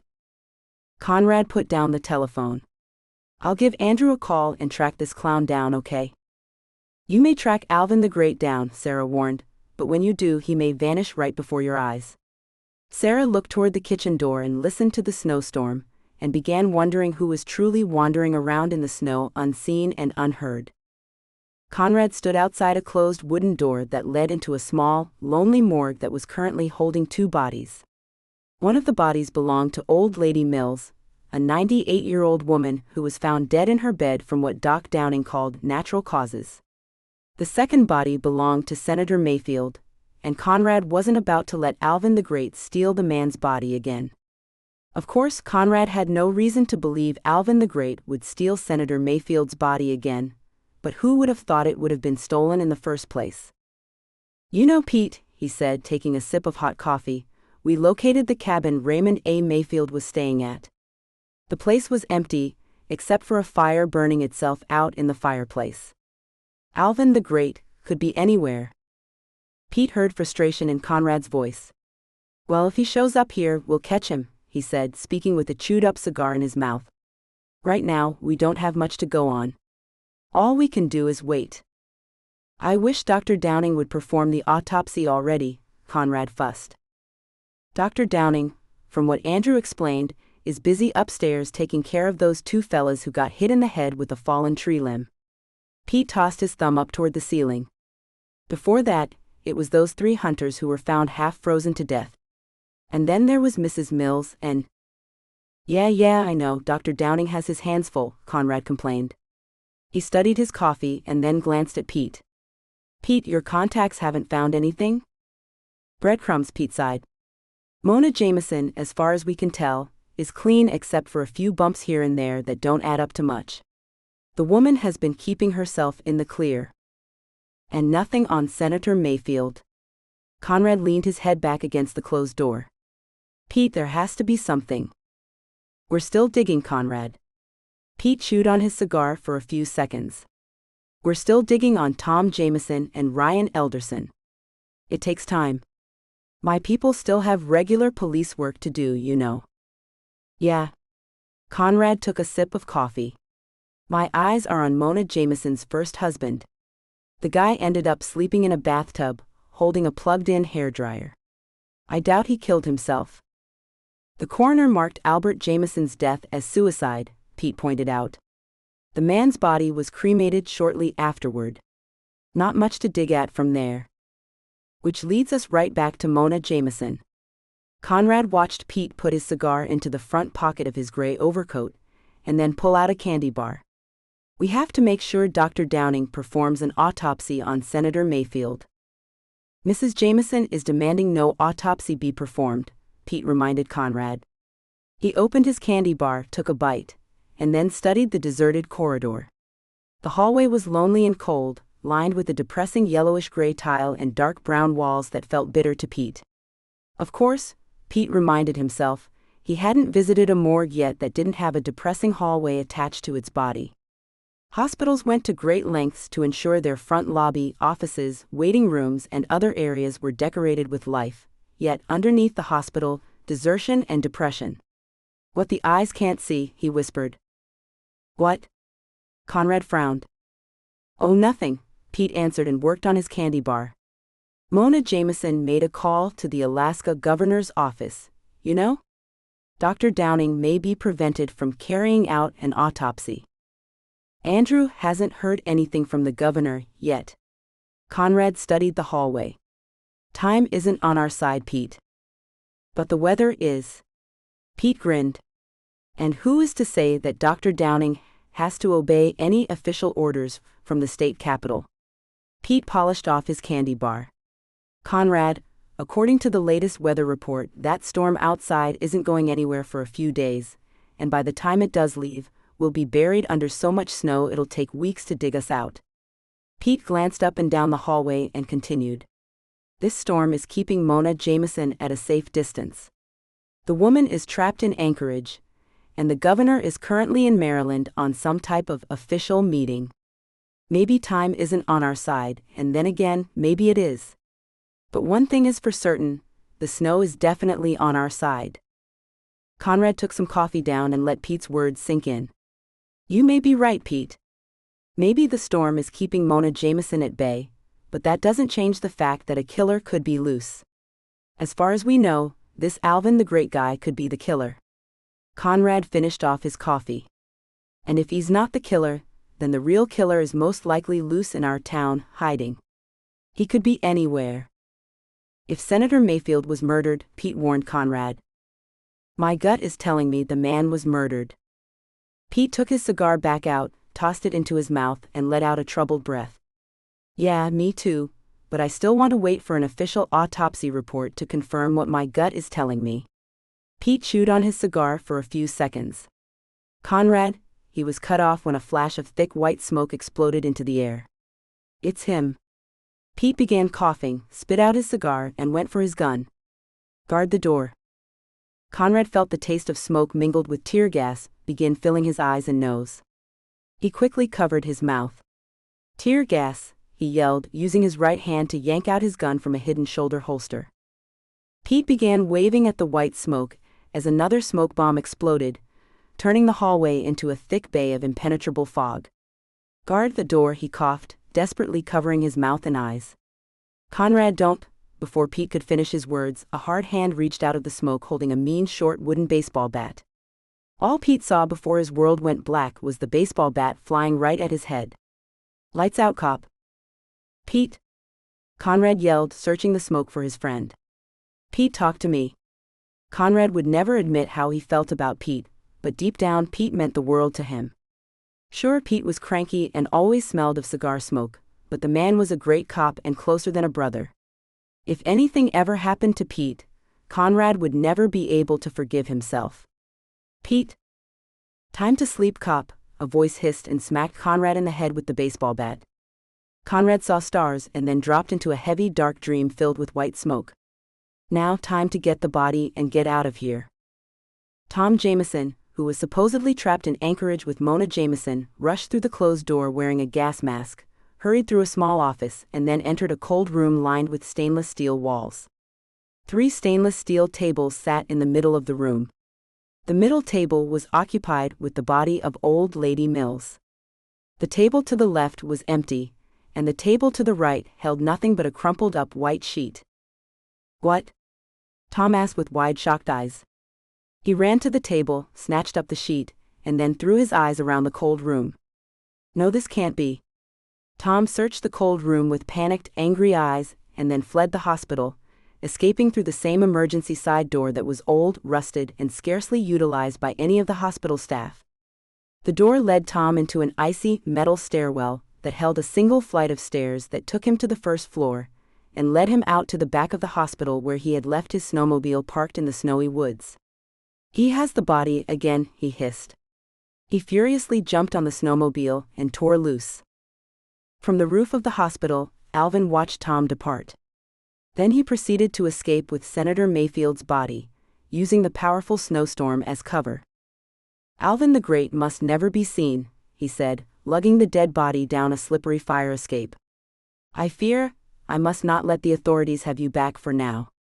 Alvin cautiously climbed down the slippery fire escape, holding the dead body over his right shoulder, using every bit of strength his body could muster, and then hurried off into the snowy woods and vanished.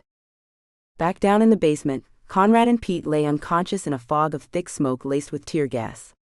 When Andrew, who had been upstairs guarding the front lobby, decided to check on his 2 friends and found the basement filled with smoke, he immediately jumped into action. He located Pete's body, dragged the man into the elevator, and then went back for Conrad. What in the world? Andrew muttered, dragging Conrad's body into the old creepy elevator, feeling his back crying out in pain. Hold on, guys. Andrew hit a silver button that sent the old elevator creeping up to the first floor. Andy, go get Doc Downing, 2 men are down, go, he yelled at a thin broomstick of a man who was standing guard in the front lobby. Andy spotted Conrad and Pete lying unconscious in the elevator and took off like a scalded cat. Andrew took in a deep breath, bent down, and began checking his friends for any signs of life. Breathing alive. Thank you, Lord.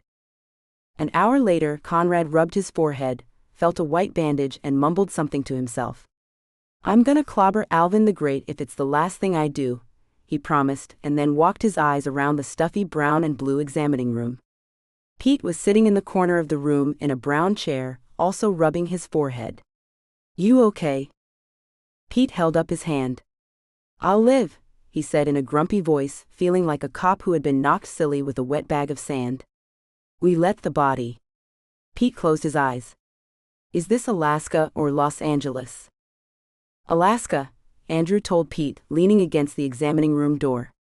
The man hated hospitals. The sight of blood pressure machines, heart monitors, needles, it all gave Andrew the creeps. Well, at least we know that Alvin the Great is behind this. Pete opened his eyes. I'm not so sure, he stated. What do you mean? Andrew asked, frowning, tired and ready for a warm bed and a hot bowl of tomato soup, along with a peanut butter and jelly sandwich. Who else could it have been, Pete? Conrad studied Pete's face.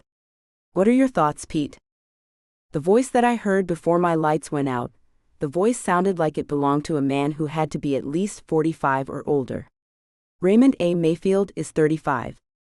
But, Pete carefully added, that's not what caught my attention. Pete rubbed his forehead. Right before my lights went out, I heard the door to the morgue open. I was standing right at the door, Pete, Conrad pointed out. Pete gave Conrad a think real hard look. Conrad let his shoulders slump. Well, when the smoke exploded, I might have moved 2 or 3 feet away from the door, but not far enough away for a person to slip past me. Alvin the Great is a magician, Pete pointed out. Guys, I'm thinking that Alvin the Great, aka Raymond A. Mayfield, stole the body of Senator Mayfield before someone else could. Before Conrad could respond, Sarah knocked on the examining room door. Andrew quickly moved out of the way, opened the door, and let in a very worried, cold, pregnant woman drenched with snow. Sarah, what in the world? Conrad exclaimed, jumping to his feet and running to Sarah, ignoring the slight dizziness he felt. I told you to stay home. Sarah wrapped her arms around Conrad. Manfred used his skis to go get Amanda's snowmobile. Amanda then drove me to the hospital, she explained. Oh, are you okay? I'm okay, Conrad promised. He began brushing snow off Sarah's white coat, and then gently removed the pink muffler she was wearing and kissed her cold nose. You shouldn't have come. Amanda stepped into the crowded room and yanked off her blue hat with shaky hands. I've never been so cold in all of my life, she stated through shivering teeth. I'll never feel warm again as long as I live. Pete looked at poor Amanda, and then watched the frozen woman begin peeling ice off her eyebrows. Is it cold outside? He tried to joke and then winced as a sharp pain grabbed his head. I guess I deserved that. Sarah walked over to Pete and studied the bandage on his forehead. Are you okay, partner? She asked. Pete pointed at Sarah's belly. I'm fine. It was foolish to come out in this storm. When Andrew called me, what choice was there? Sarah asked, turning back to Conrad and taking his hand. Alvin called me right before I left the cabin. He wanted me to inform the cops that he wasn't the one who attacked you. Sarah, Conrad began. Sarah held up her hand. Alvin did claim he has the body of Senator Mayfield, but, she added, he's not going to turn it over until we catch the killer. Oh, and he's not happy that we, in his own words, disrupted his lodging environment, but blames himself for not outsmarting the cops. Great, Conrad fussed. We have a real loon on our hands, running around in a snowstorm with the stolen body. That's right, you bloke, Amanda fired at Conrad and then kicked his leg. Get out there and catch the real killer before Alvin the Great drives us all mad. Conrad let out a yell, grabbed his leg and backed away from Amanda. That's it, he growled and began going for his handcuffs. Pete quickly grabbed his arm. Oh, come on, Pete. I've been wanting to arrest this woman for years. You just try. Amanda dropped down into a silly fighting position and began bouncing around.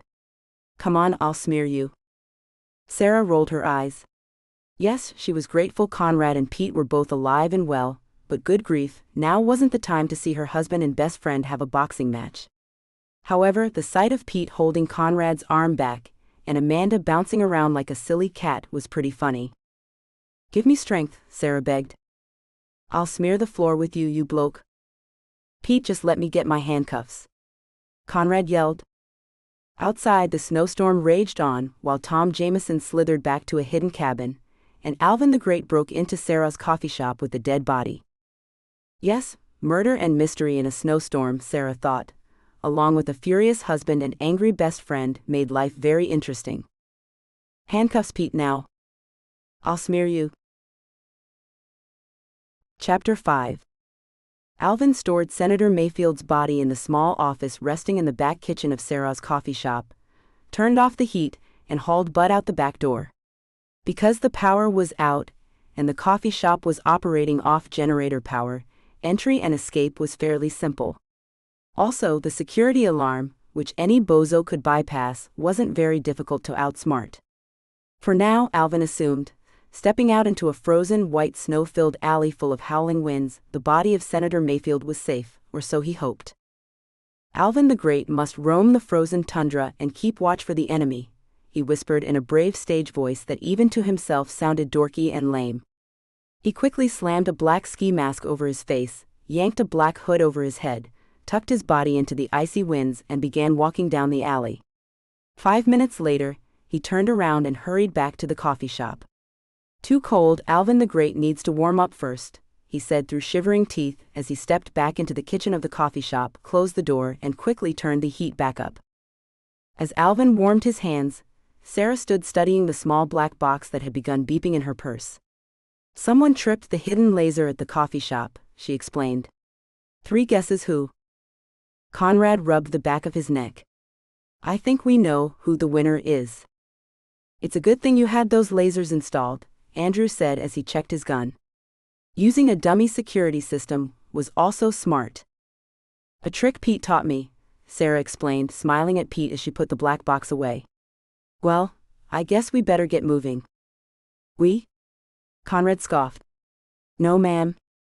Amanda is taking you right back to the cabin." Sarah shook her head.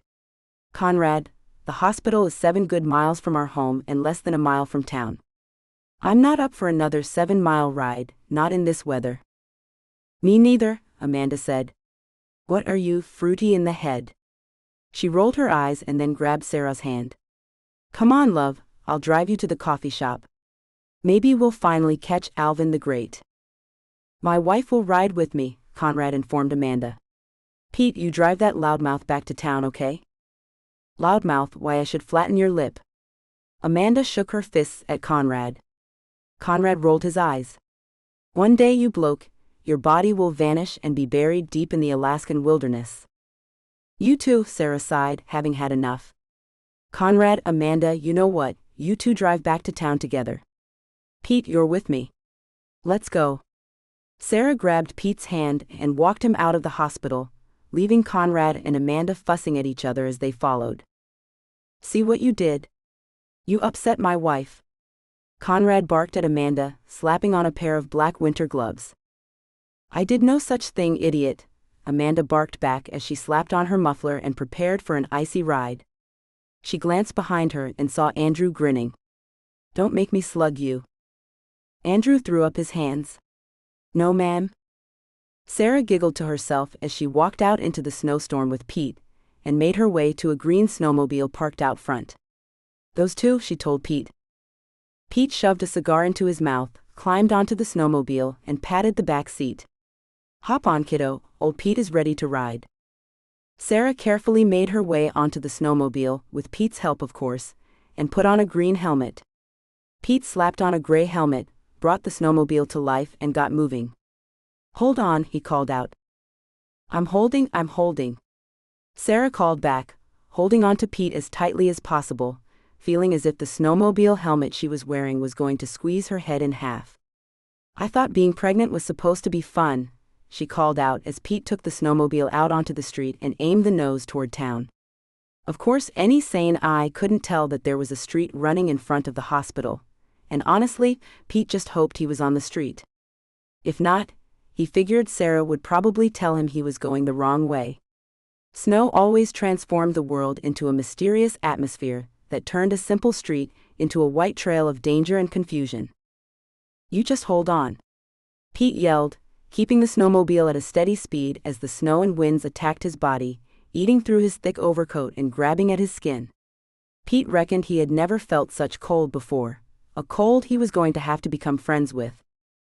"Hurry up," Amanda complained to Conrad back in the hospital parking lot. "I can barely see them."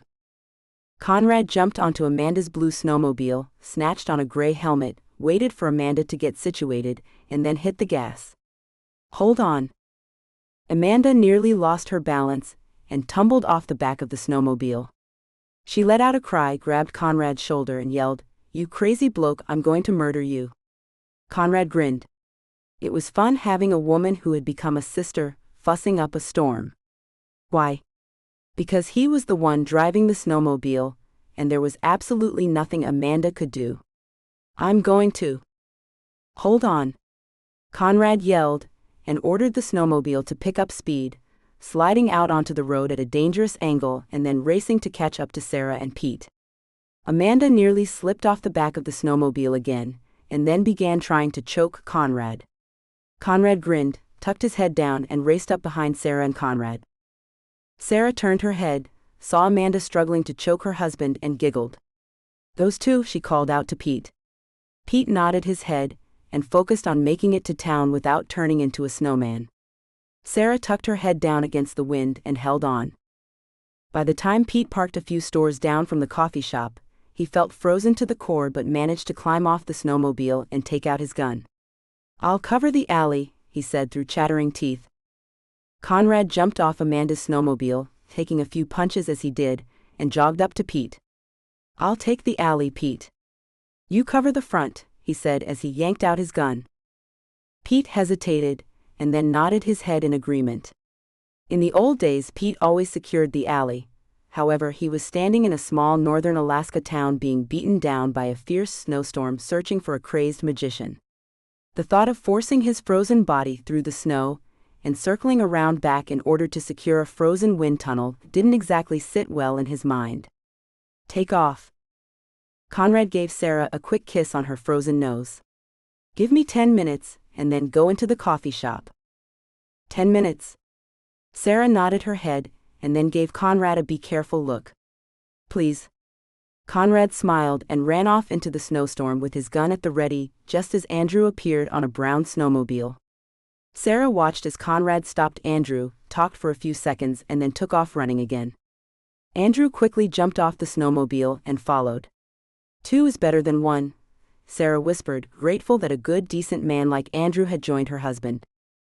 "Love," Amanda complained, tucking her head down against the icy winds and hugging her arms, "why did you marry that bloke?" "Love."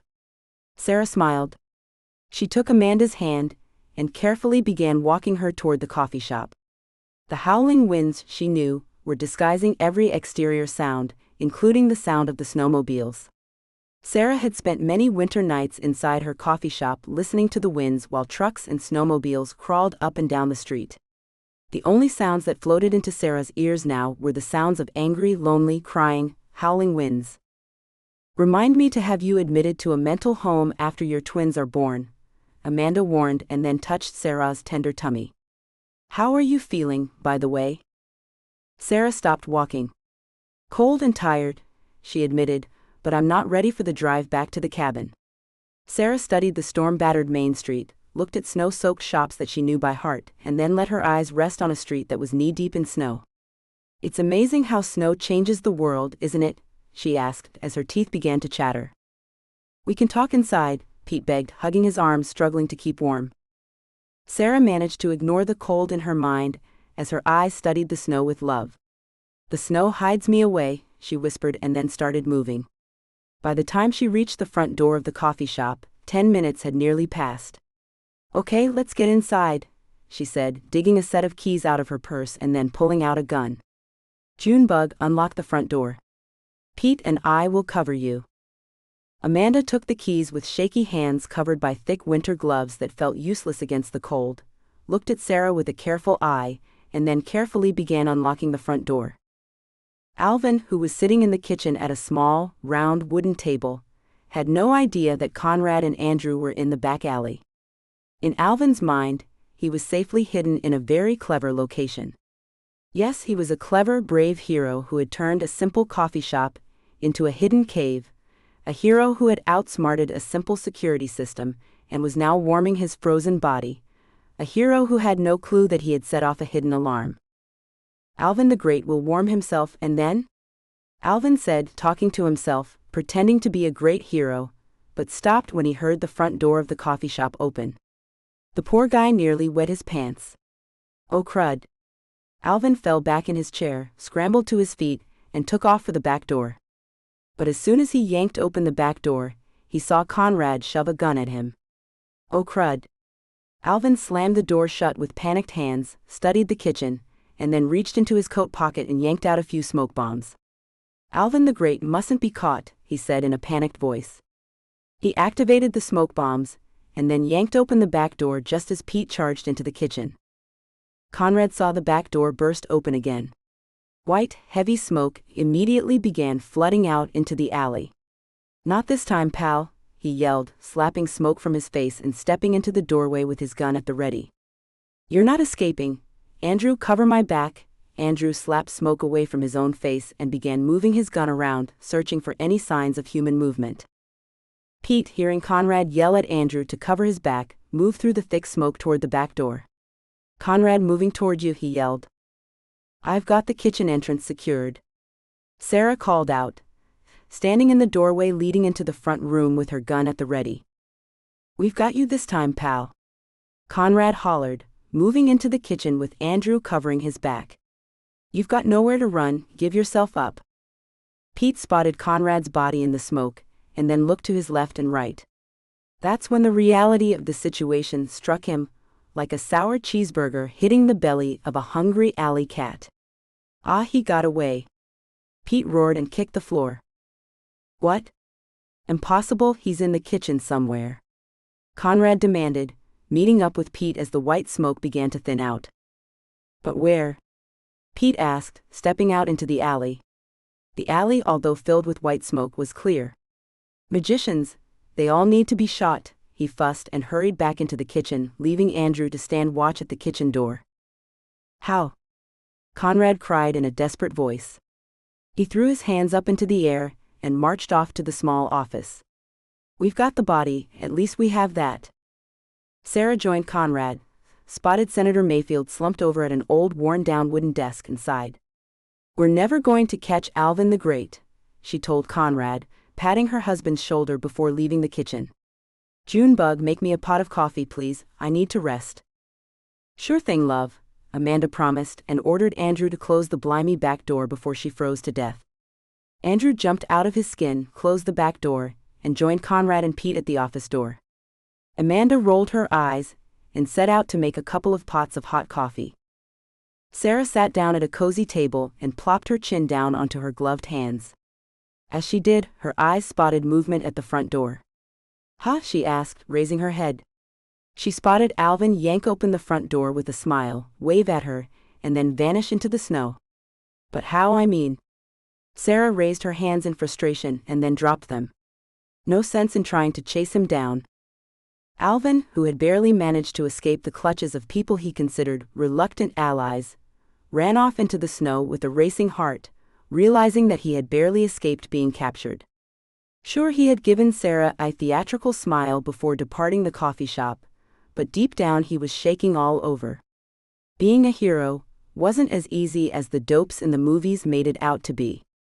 In real life, being a hero took real brains and real courage, something a bunch of sissy pampered actors didn't have. Alvin the Great will not be defeated, Alvin promised as he escaped into the woods resting behind the frozen alley.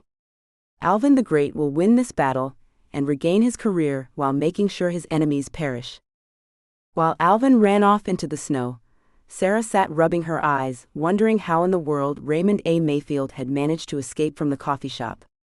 It was obvious the guy was a pretty tricky magician, which made Sarah wonder if she should entertain the idea of learning a few magic tricks herself in order to catch Alvin the Great at his own game. Maybe. Sarah sighed and waited for Amanda to bring her a hot cup of coffee.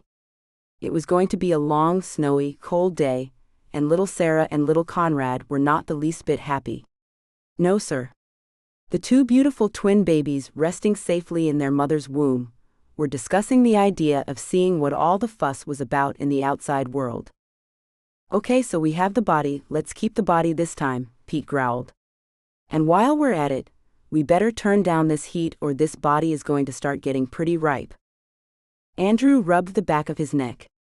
I'll have Andy and Steve take the body back to the hospital, he said. He walked to the back door, opened it, and ordered the two frozen men to step inside.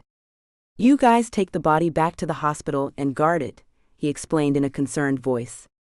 Andy, you stand inside the morgue next to the body, and Steve, you stay in the office. I'll have Michael guard the hallway. Andy frowned. Making a trip back to the hospital was like having someone rip his eyebrows out. Do we have to? I'm afraid so, Andrew told Andy, patting the man's thin shoulder and then looking at Steve. Steve was the opposite of Pete.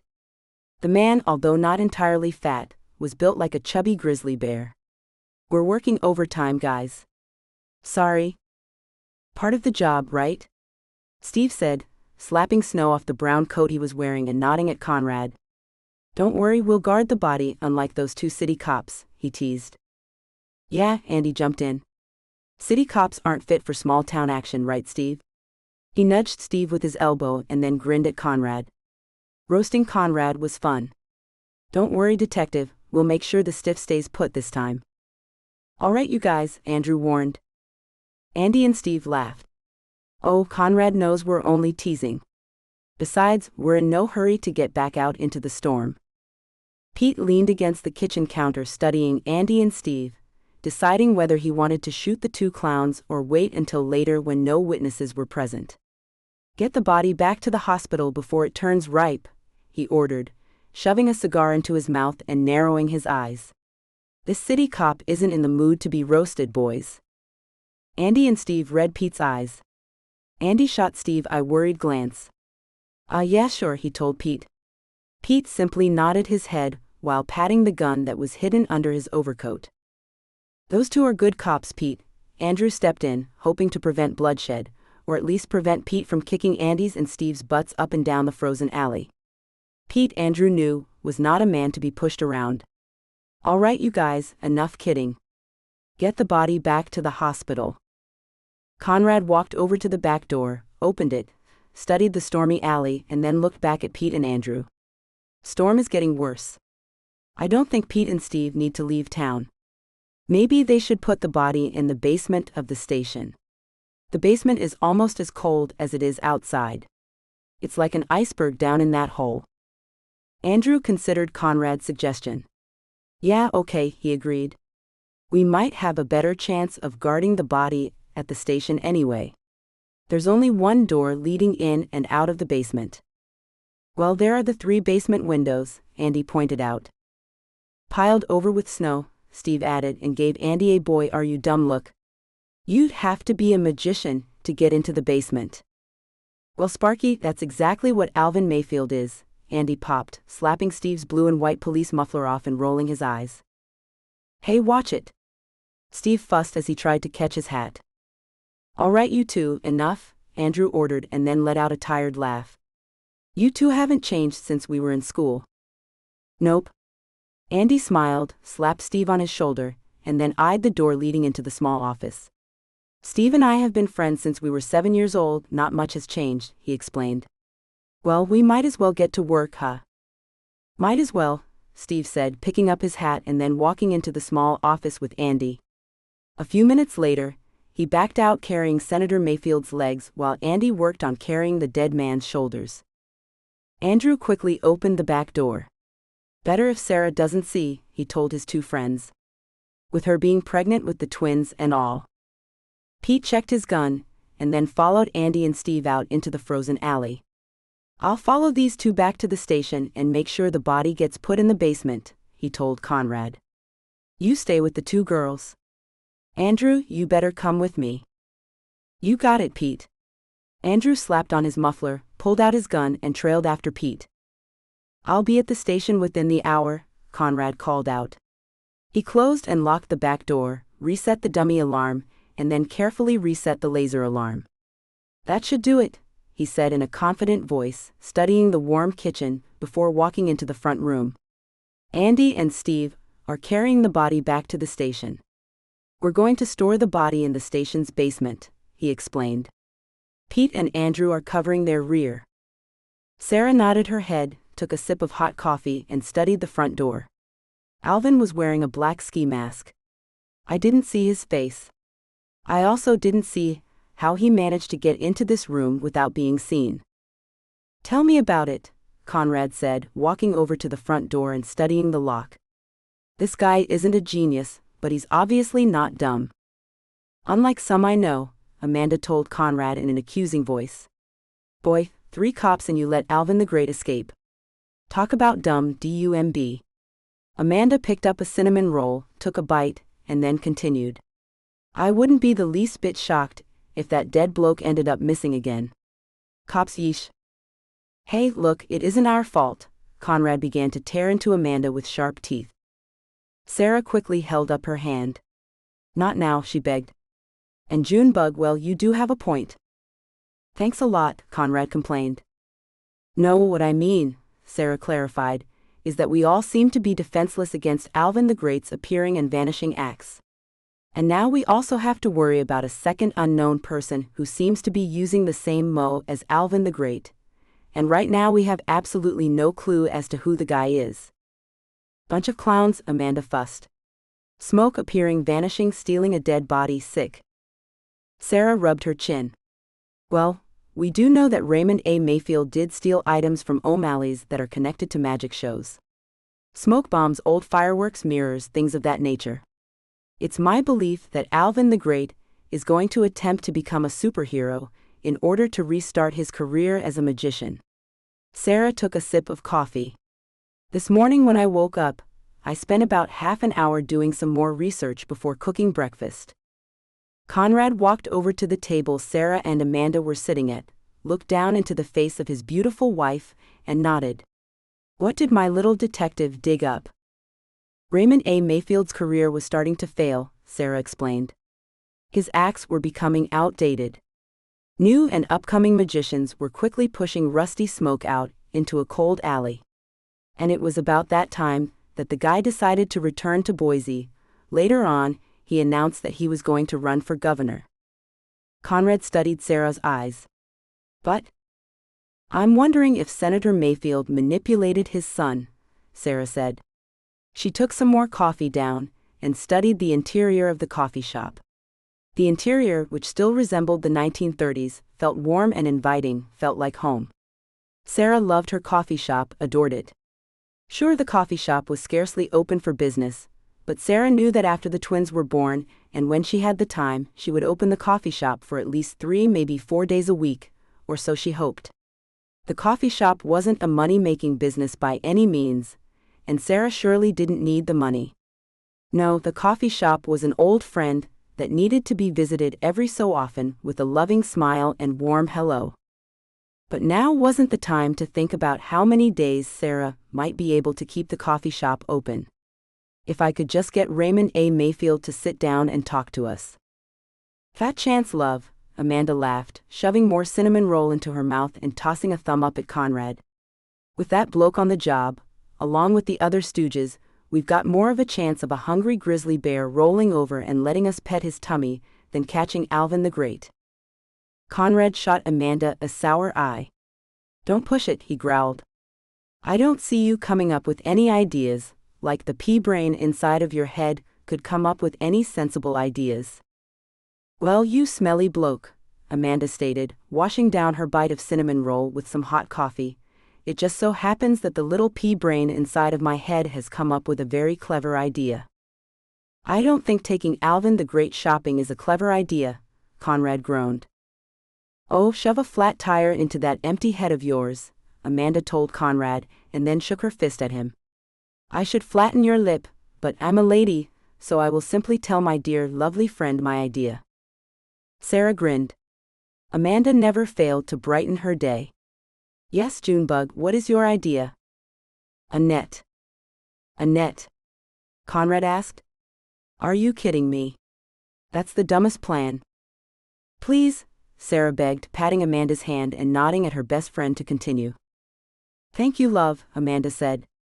She raised her chin, huffed, and then proudly continued to explain her clever idea. We currently have Senator Mayfield back in our possession, which means that eventually two things are going to occur. 1. Amanda held up one finger. Alvin the Great is going to come for the body. And 2. Amanda held up two fingers. The bloke who put your lights out is going to come for the body, which means we now have the opportunity to catch two birds with one net. Conrad hated to admit it, but Amanda's plan did have appeal. The body is being put in a cold, icy basement as we speak. The basement has one door and 3 windows. The snow has the windows buried under, and they're most likely frozen closed anyway, which means that the basement door will be the only entry and exit point. Amanda shook her head.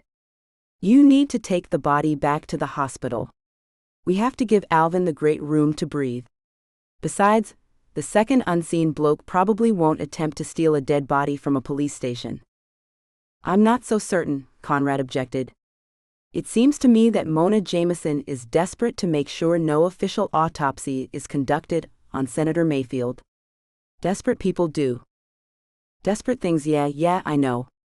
Amanda rolled her eyes. I've watched enough black and white detective movies to know the scene. Besides, I'm not a rookie anymore. This little English muffin has fought her share of bad guys too, you know. Yes, you have, Sarah told Amanda, patting her best friend's hand. She looked up at Conrad. Amanda has saved my life and your life, Conrad.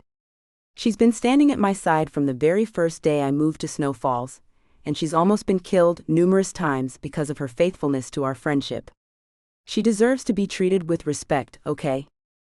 Conrad thought back to the time when a crazed model had targeted Sarah in Snow Falls, building snowmen wearing leather jackets before finally deciding to carry out a murderous attack.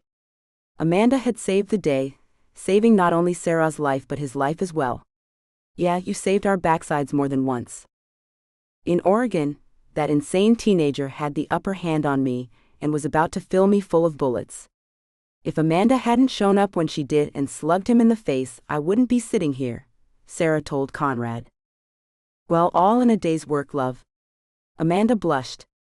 I mean, it's nothing, really. You shot the back alley killer, Sarah pointed out. You saved our lives. Well, that creep's daughter nearly cut my head off with a kitchen knife, Amanda told Sarah. Talk about seeing my life flash before my eyes. Let me tell you, being tied down to a kitchen chair while running from a killer trying to chop you to pieces with a kitchen knife isn't fun. Sarah patted Amanda's hand again. Junebug, you are and will forever be my hero, she promised, and then looked up at Conrad. I think we should listen to Amanda and follow her plan. Conrad rubbed his chin. What do we have to lose? He asked. A dead body, Amanda quipped and then shrugged her shoulders. But it wouldn't be the first time, she teased and grinned at Conrad. Right? Conrad rolled his eyes. Knock it off, okay? 3 cops, shame. Amanda kept up her attack, determined to pay Conrad back for nearly scaring the life out of her while driving to town on her snowmobile. 3 cops and in a snowstorm too. My goodness, is that the way you Yanks operate in New York? No wonder that sewer hole is so full of rats. Hey, New York may be polluted with corruption, but it's still a good place. Kinda. Well, it was in the older days, kinda. Conrad winced. Way back when. Corrupt politicians and goofy mafia clowns sounds like my type of town. Amanda grinned. And don't forget that one of those goofy mafia clowns followed you all the way to Alaska. Conrad winced again. Yeah. Sarah smiled. Oh, don't be so hard on yourself. So what if you, Pete, and Andrew let Alvin the Great escape? It happens. Sarah tucked her head down and giggled. Conrad blushed, and then hurried off to the bathroom, unable to take the heat anymore. Well, Junebug, Sarah laughed, watching her husband escape. Now what? Now we wait until night falls, and then get that body back to the hospital. And then we wait, Amanda explained, grabbing another cinnamon roll. She studied Sarah's eyes. In the meantime, why don't you tell me what your brain has been thinking, because I know you're up to something. Sarah nodded. Yes, the pregnant, beautiful detective was indeed up to something. Chapter 6. He stole the body.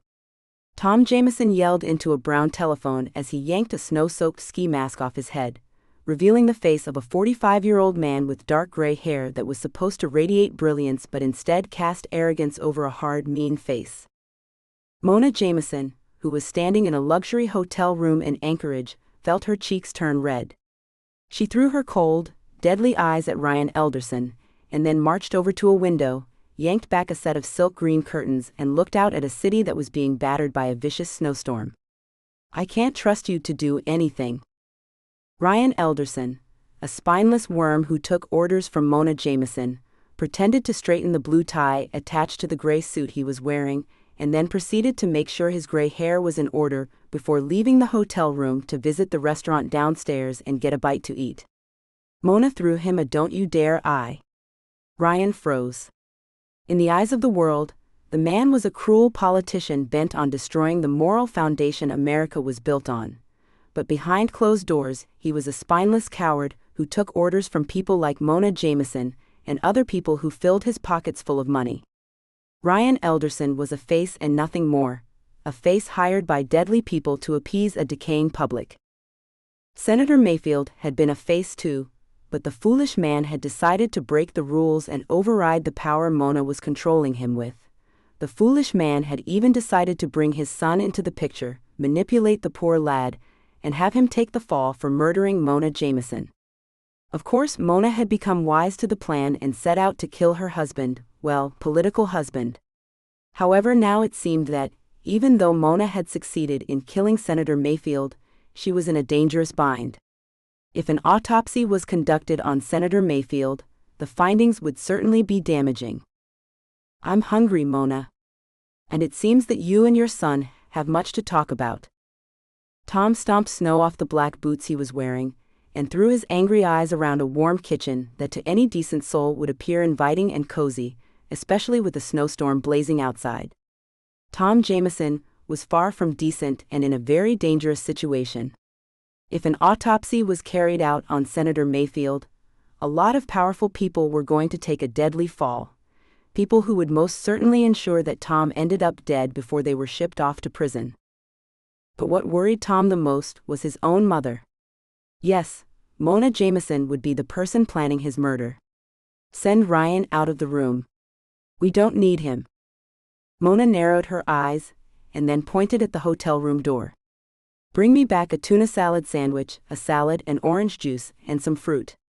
Ryan, acting like a beaten-down dog who had been given a few minutes to heal, nodded his head and scurried away, tossing a wary eye at the woman with short gray hair and a face filled with a mean, cold, soulless cruelty. You must locate Raymond and kill him, she hissed at Tom and quickly brushed at the dark gray dress she was wearing, hoping to appear stylish rather than old and dried up. Tom knew Alvin despised his first name, and insisted people refer to him using his middle name. Mona had never honored Alvin's wishes. How? He asked in a furious voice. The storm that has crippled the state is growing stronger by the minute. I have no idea where Alvin. Raymond. Who cares? Tom snapped. I have no idea where the rat is hiding, and where he stashed the body. Tom sat down at a square, polished kitchen table holding a bowl of plastic fruit, ignoring the strain he was putting on the telephone cord. If the authorities perform an autopsy, they'll find the drug I put in Mayfield's drink. The plan was to give the man a heart attack, and have our own people carry out the autopsy. Yes, Mona complained, I'm fully aware of the plan. I'm also fully aware our target escaped to Alaska before you could stop him. Tom gritted his teeth. The pill is designed to kill the intended victim when alcohol is introduced into the bloodstream. We all know Mayfield was a drunk, but I couldn't get him to drink a drop. I was forced to place the pill into a glass of milk, hoping that sooner or later he would go for a bottle of the rum he liked. When I left his home. You left the house assuming the man was still under my control, Mona snapped. As soon as you left, he escaped and flew to Alaska.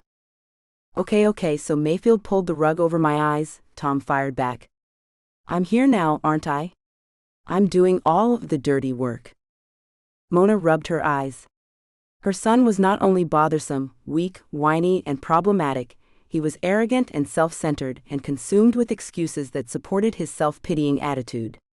Mayfield got you drunk while he remained sober, it's your fault he escaped. Which means it's your responsibility to clean up the mess. Hey, I managed to sneak the pill into Mayfield's milk. Tom gritted his teeth again. Oh, how he despised his mother. However, the woman kept him working as a crummy city attorney, in order to carry out her criminal work, of course, and his pocket full of money. The woman also had a lot of dirt on him, that a jury would devour with greedy hands. Look, I admit that I let Mayfield slip past me, okay? All you had to do was make the man drink a little rum while I was out of town. Mona screamed. The plan was perfect. Tom knew Mona had stepped out onto a red-hot field consumed with fury and rage. The woman he feared was most likely going to have him killed even if he did manage to locate Senator Mayfield's body and kill Alvin. Of course, Tom had believed his mother had planned his murder more than once in the past, and here he was, still alive, so maybe if he managed to clean up the mess he created, Mona might allow him to live.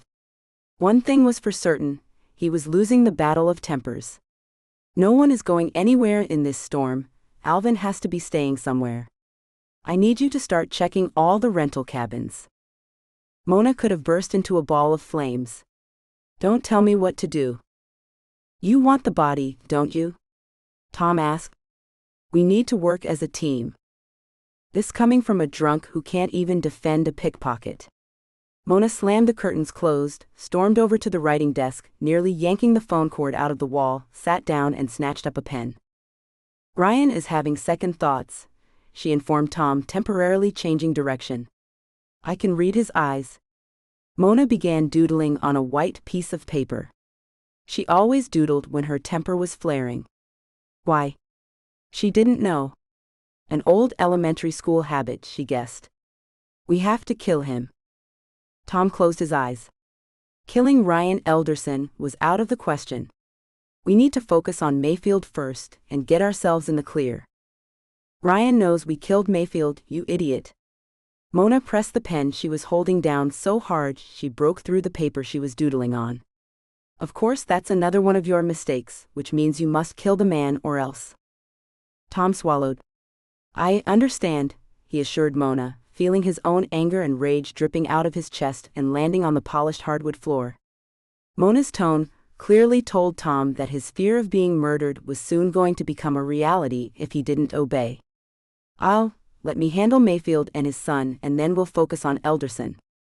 I'll have the rental cabins checked, Mona told Tom, returning to the issue at hand, pleased that she had caged in her weak and spineless son. Motherhood, at least to Mona Jameson, was such a bothersome chore.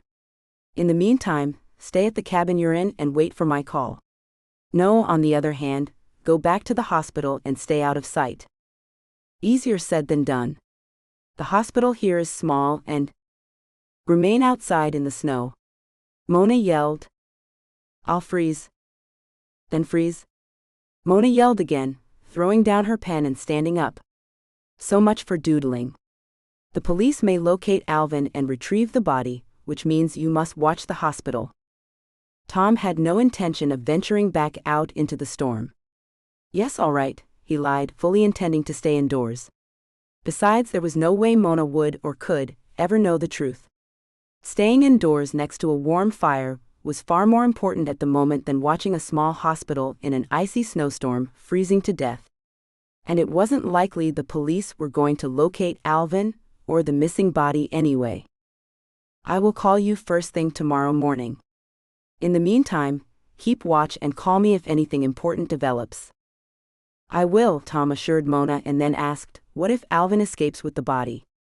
You die, Mona hissed and ended the call, leaving Tom sitting in a state of fear. Tom stood up, put the telephone away with shaky hands and then decided to make a pot of coffee. She's going to kill me, he worried. Even if I kill Alvin and find the body, it's foolish to think she won't kill me. Maybe in the past my life was spared, but not this time. Deep down, Tom knew that Mona Jameson was going to hire someone to murder him. He began pacing around the polished kitchen, desperately trying to think. After about half an hour of pacing back and forth, an idea struck his arrogant mind. I have no choice but to run. I have money stored up in an offshore account. Yes, I have to run or my mother will have me killed. With those words, Tom hurried to the telephone and called the Anchorage airport and booked a flight to New Zealand. As soon as the storm ends, I'm out of here. The show is all yours, Alvin, he said, and began to make his way down the hallway that led to the master bedroom, but not before throwing a pot pie into the oven of the stainless steel stove. He was hungry and needed food. As Tom hurried down the hallway, something strange happened. A sharp pain struck Tom in his chest, a deep, paralyzing pain that brought Tom down to his knees. No, this can't be happening, Tom managed to cry as death reached out and touched his heart. The last thing Tom Jameson remembered before dying was thinking, Mayfield got even with me, what's good for the goose, good for the gander, better than dying at the hands of that woman. Neither Sarah nor Alvin knew that Tom Jameson had died of a sudden, massive heart attack brought on by extreme stress, years of heavy drinking, years of eating greasy foods, and a vicious snowstorm that no man who was out of shape had any business roaming about in. No, Sarah was still sitting inside of her coffee shop, assuming that a deadly, unknown figure was loose in Snow Falls, along with Alvin the Great. Alvin, who was hunkered down in a gingerbread-style cottage that had been deserted for the winter, a cottage that belonged to Mrs. Bertha Madison, who flew to Arizona each winter to visit her daughter and grandchildren, was also under the assumption that Tom Jameson was still alive and active. Had Alvin known the man was dead, he would have simply put his plans on ice. After all, Alvin's plan was to capture Tom Jameson and make the man confess to his dark deeds in order to incriminate Mona Jameson. But irony always had a double-sided face that held humor and horror, and Sarah and Alvin were both trapped in the middle. Well, I guess we should waddle on down to the station, Sarah sighed. If I eat another cinnamon roll, I'm going to turn into a sugar cane. Amanda quickly gobbled down one last cinnamon roll, her 10th, gulped down the last of her coffee and stood up. Love, are you certain? She asked. I believe so, Sarah said, nodding. All we can do is wait and see if my plan will work. Sarah held out her right hand. Help me stand up, Junebug, my twin babies make it difficult. Amanda carefully helped Sarah stand up. Sarah smiled, gently touched her tummy and whispered, Mommy isn't complaining, Mommy loves you both very, very much with all of her heart. And so do I, Amanda promised. Just do me a favor, don't pee on me, little Conrad, like my son used to do when I'm changing your diaper. Sarah winced. Pee? Amanda grinned. My son used to pee straight up at his mum, right when I opened his diaper. Amanda patted Sarah's arm. You learn to have quick reflexes, love, and a careful eye. I hope so. Sarah winced again, patted her tummy, and then walked over to the front door.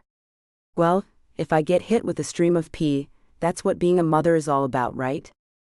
You bet. Amanda shoved on a pair of gloves and began working on a muffler and a scarf. Diaper duty is the easy part, love, for a while. It's when the poopy begins to have a smell, not good.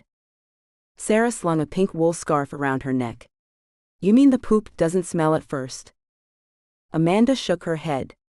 Not at first, love. But that's not the worst part. Wait until your twins leave the bottle and start eating solids. Prepare for a nightmare. A nightmare?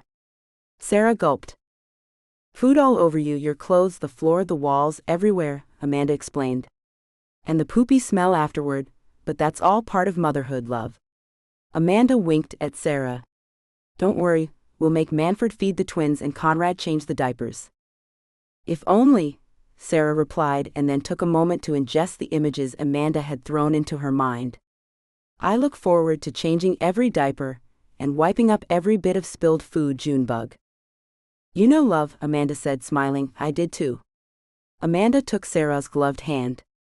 Motherhood is serious business and requires love and patience, but the memories, oh, the sweet memories, make every diaper and dish of spilled baby food worth it. Of course, Amanda teased as she unlocked and pulled open the front door, Just wait until your children become teenagers and start wanting to drive. Huh. Sarah gasped as Amanda escaped out into the storm with a huge grin on her face. Drive, oh boy, give me strength, Sarah whispered, touching her tummy. She drew in a deep breath and stepped out into the snow with the image of two wild and insane teenagers speeding around Snow Falls in a muscle car, terrorizing the public, with Conrad blazing behind them in a police car screaming, "Now you kids cut that out." Oh, the joy of motherhood. Night arrived. The snowstorm had turned into a growling creature, ready to devour everything in its path. The town of Snow Falls was completely shut down. Nothing was moving, and every single citizen was hunkered down in their homes. Well, every citizen except for a daring handful. "Is Sarah still napping?" Conrad asked Pete. Pete nodded. "Out like a light in one of the holding cells," he confirmed. He took a few seconds to chew on his cigar, and then sat down behind Conrad's office desk. "Let the poor kid rest. We're not going anywhere. We need to get the body back to the hospital." "Not in this weather." Pete shook his head. "I know Amanda's plan has merit, but it would be foolish to go out into this storm. The temperatures have dropped to a very dangerous level, Conrad." Pete shook his head again. "No, it's best if we sit tight for tonight, right where we are." "I agree," Andrew said, leaning in the office doorway holding a cup of coffee. "Senator Mayfield's body isn't going anywhere, and if we need another day to catch the bad guys, so be it." Conrad shrugged his shoulders, looked out the office window at the dark, raging storm, and then let his shoulders drop. "You guys ever feel helpless?" he asked in a low voice. "All the time," Pete confessed. Conrad turned away from the office window. "I feel helpless to protect Sarah against the outside world, against all the monsters out there. Even in a little town like this, monsters seem to find their way in. And now that the twins are due to arrive at any minute, it's a scary feeling knowing that you're not invincible. It's bad enough fighting the monsters posing as politicians, a world determined to protect evil and destroy good." "I know what you mean," Andrew told Conrad, sipping his coffee and taking a minute to listen to the screaming winds. "When my son was born, I wasn't certain what type of world he was going to grow up in. I vowed to keep him right here in Snow Falls, raise him up in the Bible, and pray that when he turned 18, he would have enough understanding to make all the right decisions." Andrew glanced down at his coffee cup. "The outside world is a scary place, full of killers, criminals, corrupt politicians, immorality, every darkness that a decent man stands against." Andrew's words made images of Los Angeles, old and new, flood into Pete's mind. "The world is growing more evil by the day," Pete stated as he removed the cigar from his mouth. "Truth of the matter is, guys, I decided to leave LA because I knew the city had become a sinking ship that couldn't be saved. Many years ago, I once believed there was the possibility, however slim, that Los Angeles could still be saved. Now I know, the city is cursed and doomed to die a miserable death. Why? Because the hearts of those living in the city have rejected Jesus." Pete sighed. "Now, I'm not a perfect Christian by any means, and I'm sure not preaching, but old Pete knows what happens to a country that rejects God." "Snow Falls is still a Christian community," Andrew pointed out in a relieved voice. "We have our handful of hard heads, but for the most part every home has a Bible in it that's read at least once a day." Conrad rubbed his sore neck. How long before Snow Falls becomes Los Angeles, he wondered. How long before the world tries to turn my twins into monsters? Conrad turned back to the office window. "I guess I'll always worry and feel helpless, but I'll never stop fighting to protect my family, those I love, and this town." "Including Amanda?" Andrew teased. Conrad felt a grin touch his face. "Yeah, I guess so, even that loudmouth Brit." Andrew began to tease Conrad a little more in order to help the guy relax, but stopped when he heard Andy yell, "Smoke basement. Let's go." Pete yelled. He jumped to his feet, yanked out his gun, and charged out of Conrad's office like a bull. "Andrew, back door." Conrad ordered. "Put Steve at the front door. Go." Andrew nodded his head, and followed Conrad to an old wooden door leading down to the frozen basement. The door was standing wide open. Heavy, thick smoke was pouring out. Steve, guard the front door. Andy, hit the back door, go, he yelled. Andy and Steve took off running to their newly assigned locations. Let's move, Pete ordered and rushed down into the basement, ignoring the heavy smoke. Conrad and Andrew took off after him. I can barely see, Pete called out, working his way down the steps. Be careful. Right behind you, Conrad yelled with his gun at the ready.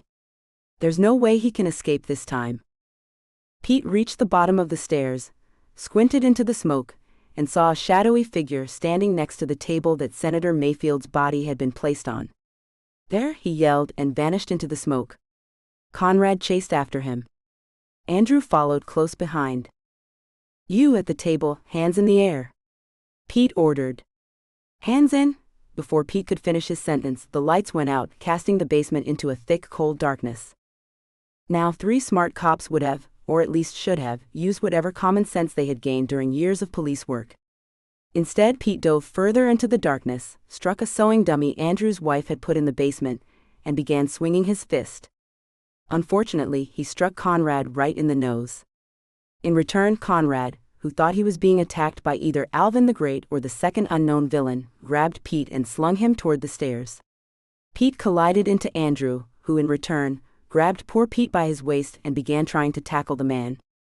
Pete stumbled backward into Conrad. Conrad grabbed Pete. Pete, assuming he was being attacked by 2 unknown intruders, began punching Andrew and Conrad in the face while both men struggled to take him down. While Conrad, Pete, and Andrew fought with each other, Alvin grabbed Senator Mayfield's body and managed to shove it out of one of the basement windows that he had cleared snow away from, and then escape himself, leaving 3 grown men punching and kicking each other. I've got him, Conrad yelled, punching poor Pete. No, I've got him, Andrew insisted and punched Pete in his gut. Poor Pete was so out of breath that he couldn't speak, let alone let Conrad and Andrew know that they were attacking the wrong man. By the time Conrad and Andrew had him on the floor in a pair of handcuffs, he was black and blue all over. Hit the lights, Conrad ordered Andrew. Andrew ran to the light switch sitting on the back wall close to the table Senator Mayfield's body had been lying on, ran back to Conrad, and looked down at the floor. The smoke, although still heavy, was beginning to thin out, allowing Conrad to clearly see that the man lying on the floor was Pete. Pete? Conrad gulped. Pete, Andrew whimpered. Pete threw a pair of red, glaring eyes up at Conrad and Andrew. Get these handcuffs off me, you idiots, he said, using every breath he could muster to speak. Conrad winced and then quickly freed Pete. Pete rubbed his wrists and then wiped blood from his nose and lip. One of you help me stand up. Conrad winced again, helped Pete to his feet, and then prepared for a beating.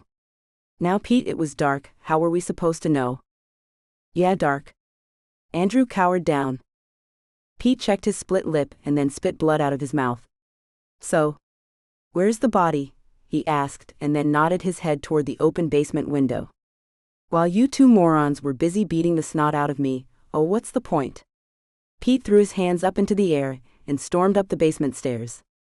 Conrad winced, slapped a little smoke away from his face, and then looked at Andrew. We're stupid, Andrew told Conrad in a miserable voice. You said it.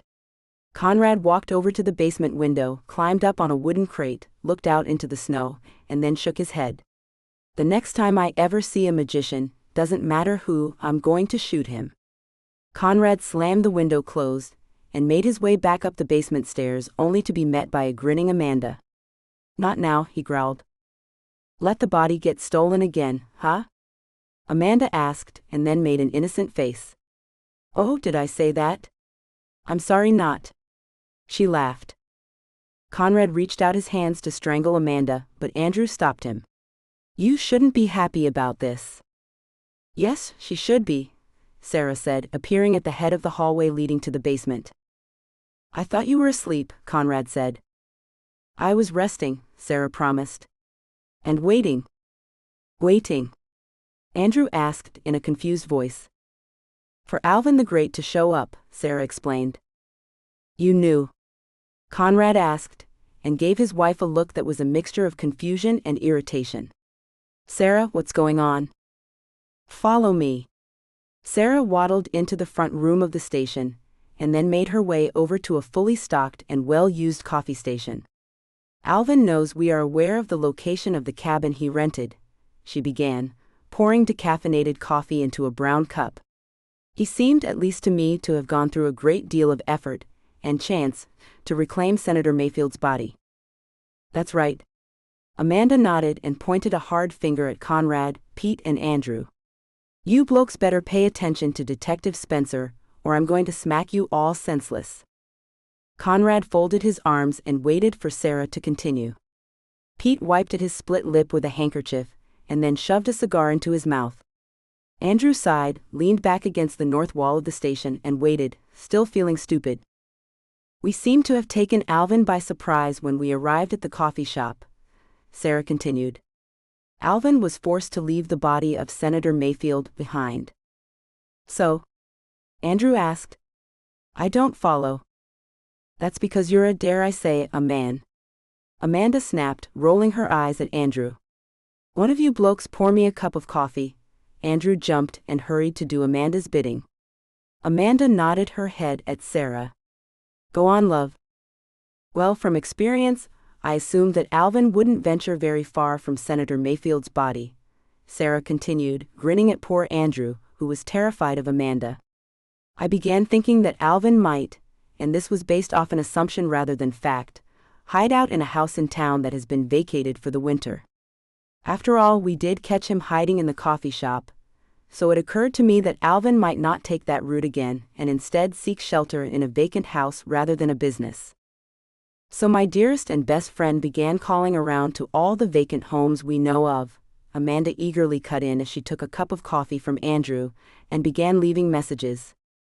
"On answering machines," Sarah clarified, taking a sip of coffee and looking at Conrad and then at Pete. "I explained in each message that the town was under lockdown due to a dangerous person being on the loose, and to please remain behind locked doors, instead of trying to visit the station, because we had Senator Mayfield's body in the basement of the station under heavy guard." Now, Detective Spencer didn't know if Alvin the Great was hiding out in a vacant house or not, but she decided to throw some smoke and magic into the air herself, Amanda said in a proud voice as she smiled at Sarah. "Her plan worked." "But you let that jerk steal the body?" Conrad asked. Sarah sighed.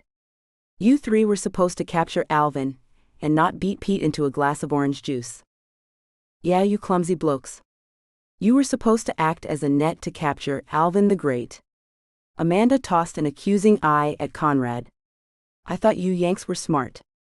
"Boy, a wooden dummy is smarter than you Yanks." Sarah fought back a grin. "The good news is that I believe I know where Alvin is hiding." Pete took his cigar out of his mouth and gave Sarah a proud and supportive eye. "My kiddo is still a smart cop." "Well, I may know where Alvin is hiding, but I am clueless as to where the man who assaulted you is hiding," Sarah confessed. "One step at a time, right, Pete?" "Right." Pete nodded his head.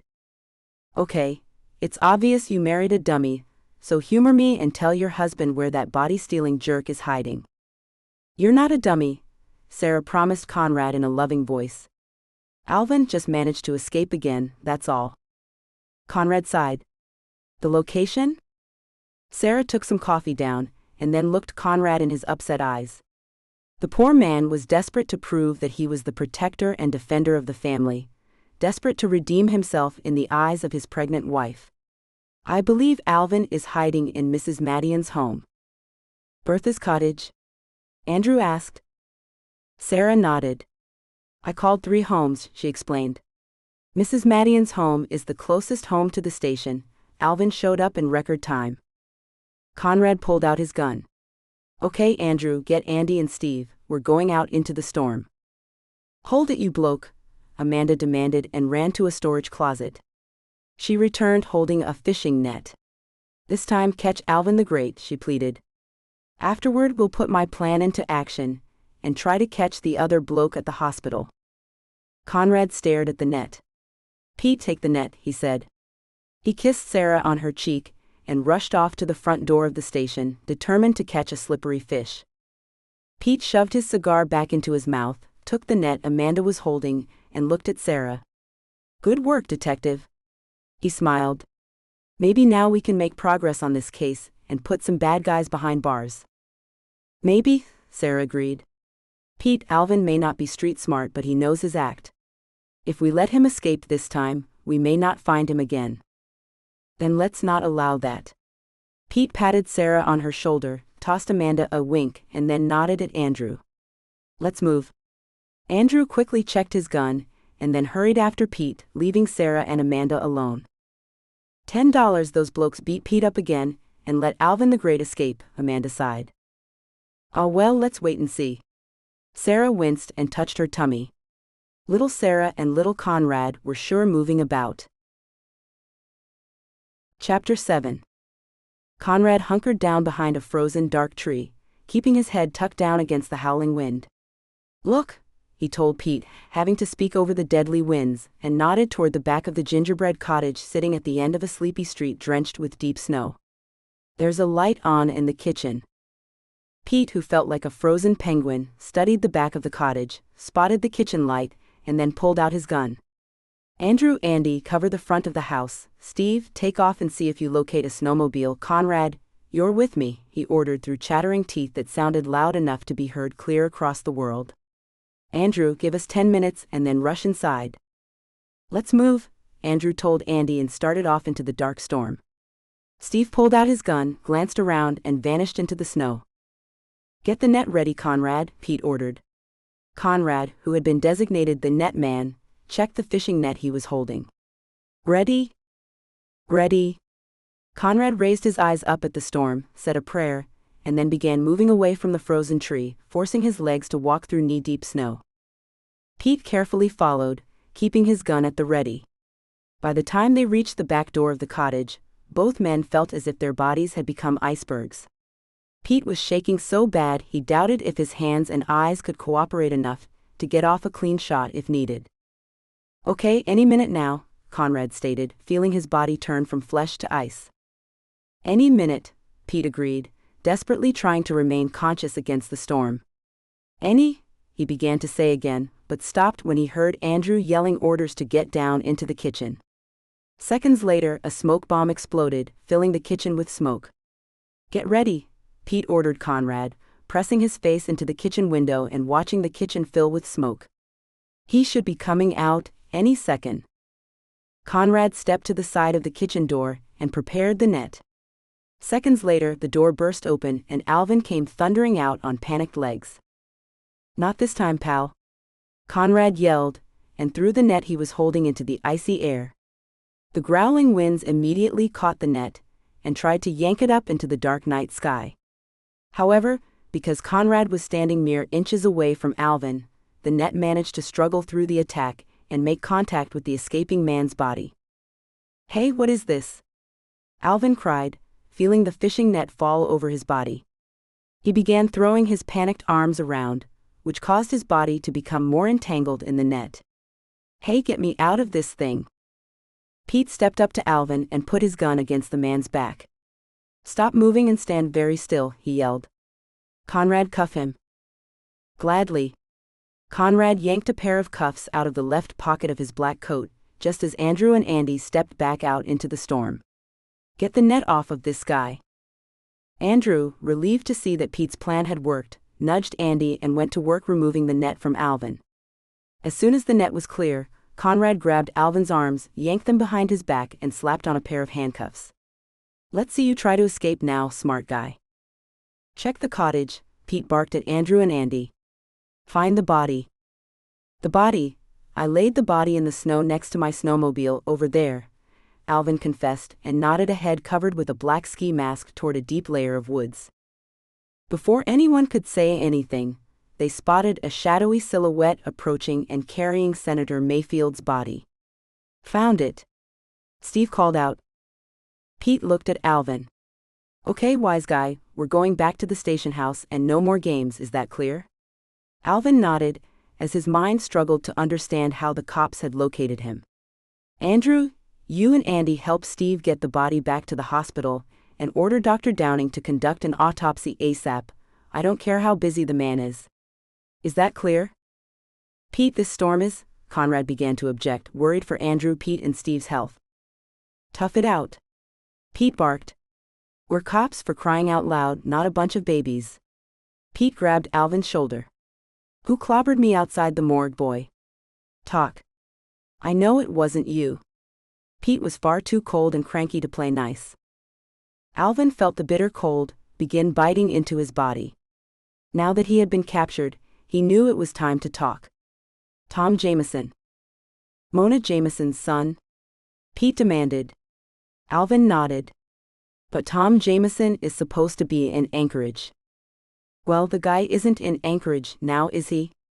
Alvin snapped. Look, all I want to do is take down the people who killed my old man, okay? He barked, speaking in a normal voice, bypassing his theater tone.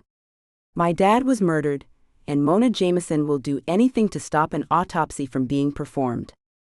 We'll talk more at the station.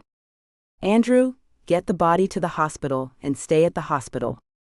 I'll be along when morning breaks. Andrew drew in a weary breath.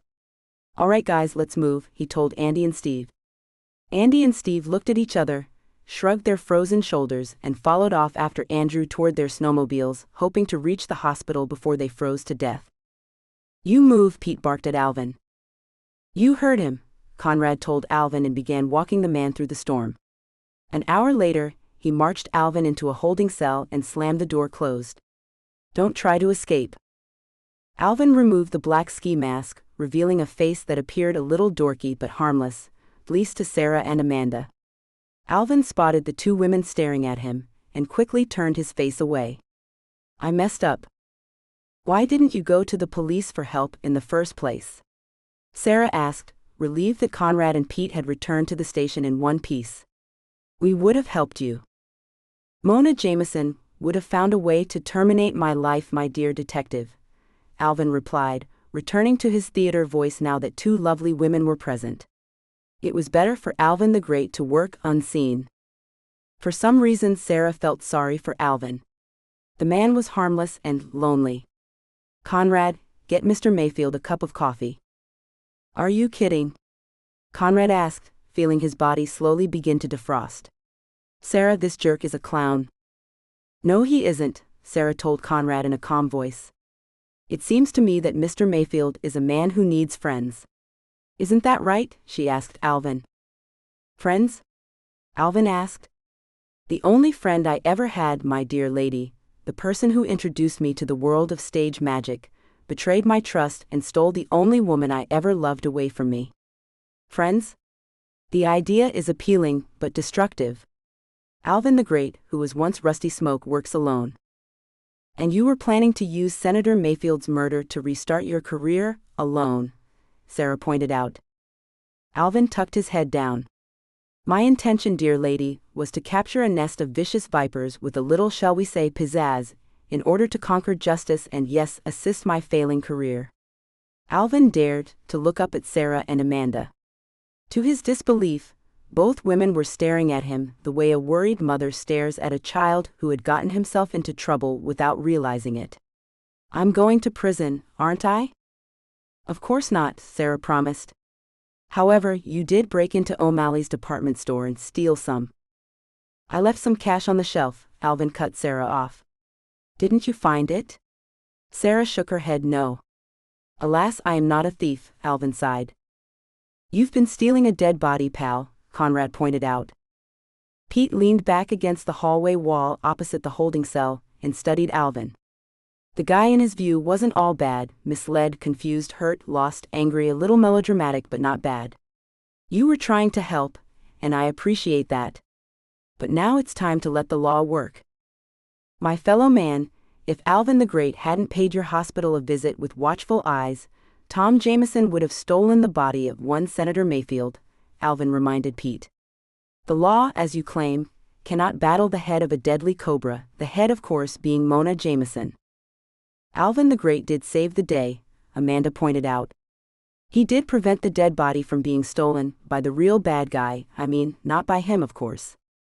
Alvin tossed Pete a worried eye. Please let me loose. I need to get to the hospital and guard the body. Only Alvin the Great can save the day.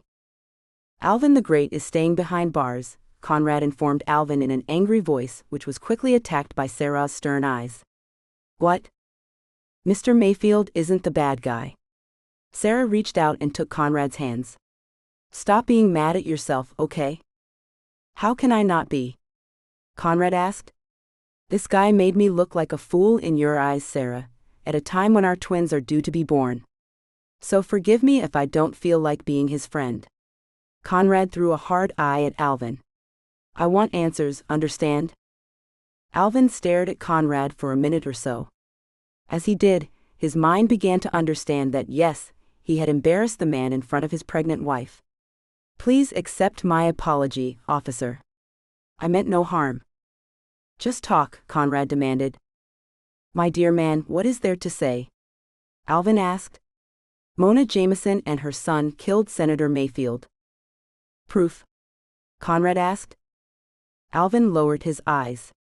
No proof, except the words of a paranoid man who is now dead, a man who confessed many secrets to me before he fled the state of Idaho out of fear for his life. Alvin let his shoulders fall. I suppose I chased after him in a fit of rage. You see, before Senator Mayfield fled Idaho, I overheard Mona Jameson and her son talking behind closed doors, whispering ugly little truths. What truths? Conrad demanded. Alvin slowly raised his sorrowful, angry eyes. Senator Mayfield was going to frame me for the murder of Mona Jameson and, of course, have me killed in the process. Alvin narrowed his eyes. It was all a political game. The louse never cared for me, never wanted me to play on his team, never had any desire to help me become a governor. It was all a smoke act, and I walked right into it blind as a bat. And you heard Mona Jameson and Tom Jameson confess this? Sarah asked. Alvin nodded. I needed to hear Senator Mayfield confess the same very words I heard those two rodents whispering. That's why I followed him to Alaska. I needed to hear the truth from his mouth. Alvin lowered his head again. I confronted the man the night Tom Jameson left his home, but all the louse did was babble on and on about how Mona Jameson was going to have him killed. It was impossible to talk to him. When I returned the following morning, well, Senator Mayfield had vanished. How did you know he fled to Alaska to Snow Falls? Sarah asked. The world is complicated, but computers are not. It's not difficult, my dear lady, to track a man's personal bank card. Alvin shook his head. Senator Mayfield was never the brightest cookie in the jar, I'm afraid. As a matter of fact, the guy was clumsy in his thinking. Mona Jameson, however, is not as clumsy. Why did Senator Mayfield choose Snow Falls? Sarah asked Alvin, trying to keep the man on course without veering off. Alvin shrugged. I honestly can't answer that question, my dear lady. Pete shoved a cigar into his mouth. Why did Mona Jameson want the man dead? He asked. Alvin lifted his eyes. Senator Mayfield, from what I managed to gather, was forming an army against Mona Jameson. He was planning to break away from her clutches and try to destroy the woman, shall we say, politically. Why? Perhaps because the louse assumed it was time to step out on his own. You see, my old man, Senator Mayfield, always did have a problem with his ego. It is my assumption that being controlled by an ugly old snake was growing tiresome to Senator Mayfield. I could be wrong. Senator Mayfield is dead, which means he either died of a heart attack. He was poisoned, Alvin insisted, cutting Pete off. I saw Tom Jameson leave the man's house. Tom Jameson despised Senator Mayfield. I'm positive he was sent there to poison him. There is no other possible explanation. But Senator Mayfield woke up in this station from a night of heavy drinking, Conrad pointed out. Wouldn't it make more sense that the senator would have died the night Tom Jameson visited his home? Alvin frowned. Yes, he confessed. That is what troubles me. However, because Tom Jameson did try to steal Senator Mayfield's body, I am certain that he was poisoned to death somehow. Why else would he take the risk of stealing the body? I believe you, Sarah told Alvin and offered a kind smile. Conrad, let Mr. Mayfield out of the holding cell. What? Conrad exclaimed. Conrad, This man is guilty of only being overdramatic and a bit reckless in his thinking. Nothing else. Sarah looked at Conrad with focused eyes. The real criminals and killers are still loose. Pete nodded in agreement. Let him loose, Conrad. Yeah, let this poor guy loose and give him some coffee, you bloke, Amanda added. But Conrad rolled his eyes. We nearly freeze to death catching him, and I have to set him free, he fussed. Nevertheless, he set Alvin free, and then raised a stern finger. No tricks, pal, or else. You have my word, my good man, Alvin promised and gave Sarah a confused look. I could be a dangerous liar. Sarah reached out and patted Alvin's arm. You're not, she said, and waddled back to the front of the station and poured Conrad a cup of coffee. Now all we have to do is figure out how to find and catch the real killer, she whispered as the storm continued to punish the little town of Snow Falls. But how? Sarah had no clue that Tom Jameson was lying dead in a rental cabin far away. Sadly, the death of Tom Jameson wasn't going to stop Mona Jameson from attacking. Dr. Downing used the landline phone to contact Conrad at the station. The poor old man was near to the point of collapse. Fortunately, Dr. Morrison had finally shown up at the hospital and was now lending a helping hand. Of course, Dr. Morrison was supposed to be retired in a sense and wasn't exactly rushing into any operating rooms, but help was help, and Dr. Downing was grateful. Yes, this is Dr. Downing. Conrad waved at Sarah and Pete. It's Doc, he called out. Sarah hurried away from the window in Conrad's office and joined Pete at his desk. I conducted an autopsy. Now bear in mind, I'm not a fully operational medical facility holding specifically designed medical labs. Get on with it, Doc, Conrad pleaded. Dr. Downing sat back in a brown sitting chair resting in the cramped doctor's lounge, took a sip of hot tea inside. The toxicology report I ran, to the best of my ability, does indicate that Senator Mayfield had some foreign toxin in his body at the time death. Don't ask me what, because I don't have the proper tools in this hospital to run an exact investigation. Anchorage will have to narrow down the toxin and give it a name. Dare to toss an educated guess into the air, Doc? Conrad asked. Dr. Downing listened to the storm scream and howl outside the window in the doctor's lounge. Senator Mayfield has an ugly liver and a failing gut, but his heart was strong, no blockages. However, the cause of death is most certainly from a massive heart attack.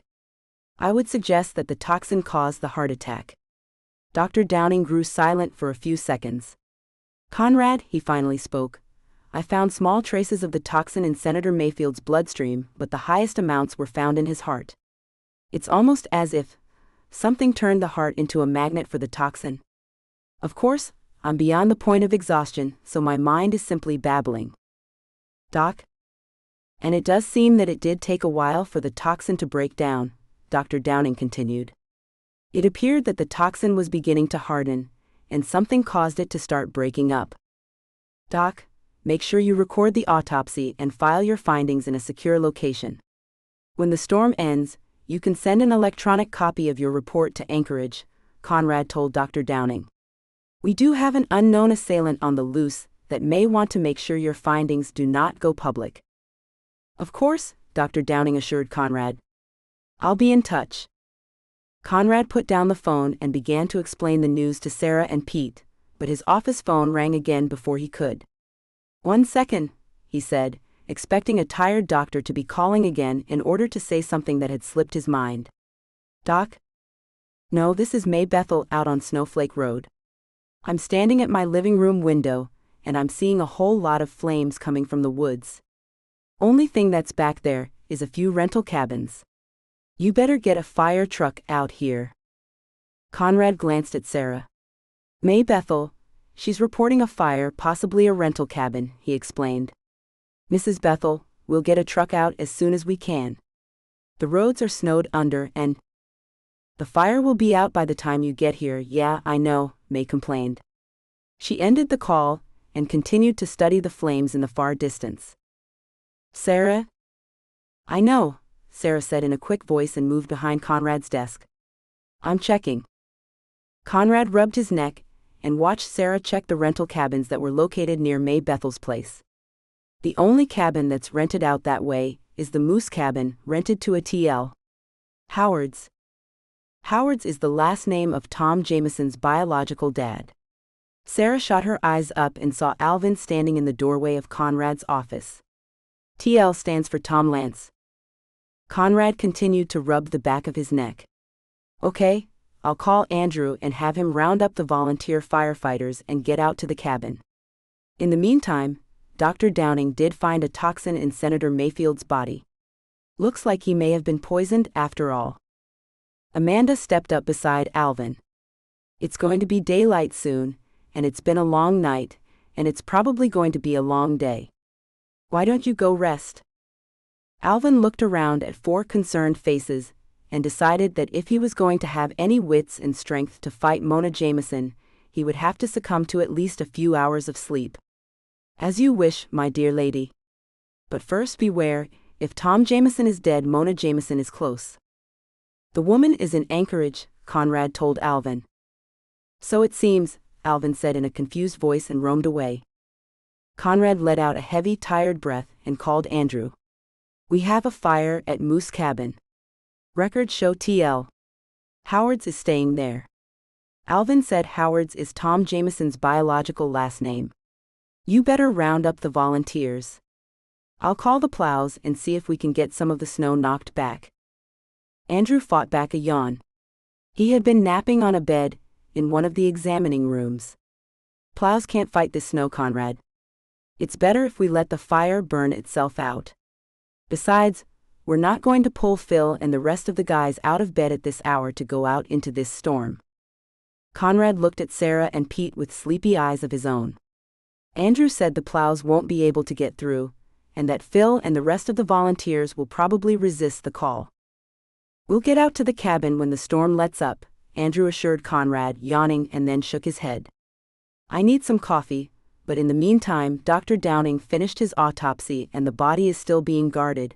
We haven't had any problems at this end. I think I know why, Conrad replied in an ominous voice. Andrew yawned again. I'm going to get some coffee and call my wife. Call me if anything else hits the radar. Will do. Conrad ended the call with a weary hand. Looks like Moose Cabin is going to have to burn itself out. Looks that way, Pete agreed, tossing a cigar into his mouth and then stretching his back. You know, he said, looking around at his dear friends, I know this case has been a strange, rough ride, but standing here with you guys in this snowstorm, it's not so bad. Sarah smiled and took Pete's hand. I'm grateful you're moving to Snow Falls, Pete. I've missed you. And I've missed you, kiddo. Pete smiled back. I'm going to miss Los Angeles, well, the way the city once was, but deep down I knew the time was arriving for me to leave. I kept fighting the truth, insisting that old Pete was going to be buried up in the canyons overlooking the city, and up until a couple of weeks ago it did seem that way. Pete examined his cigar and continued. There comes a time when a man has to let go. I feel the same way about London, Amanda stated and took a sip of hot coffee. I miss London, but the city has turned into a sour pot of corruption and misery. The same for New York, Conrad added. New York isn't like it used to be in those old black and white movies.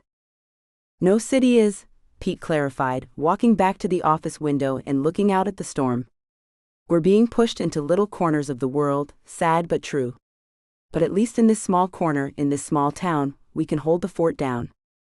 Sarah watched Pete studying the storm and began to remember the life she had once lived in Los Angeles as a homicide detective.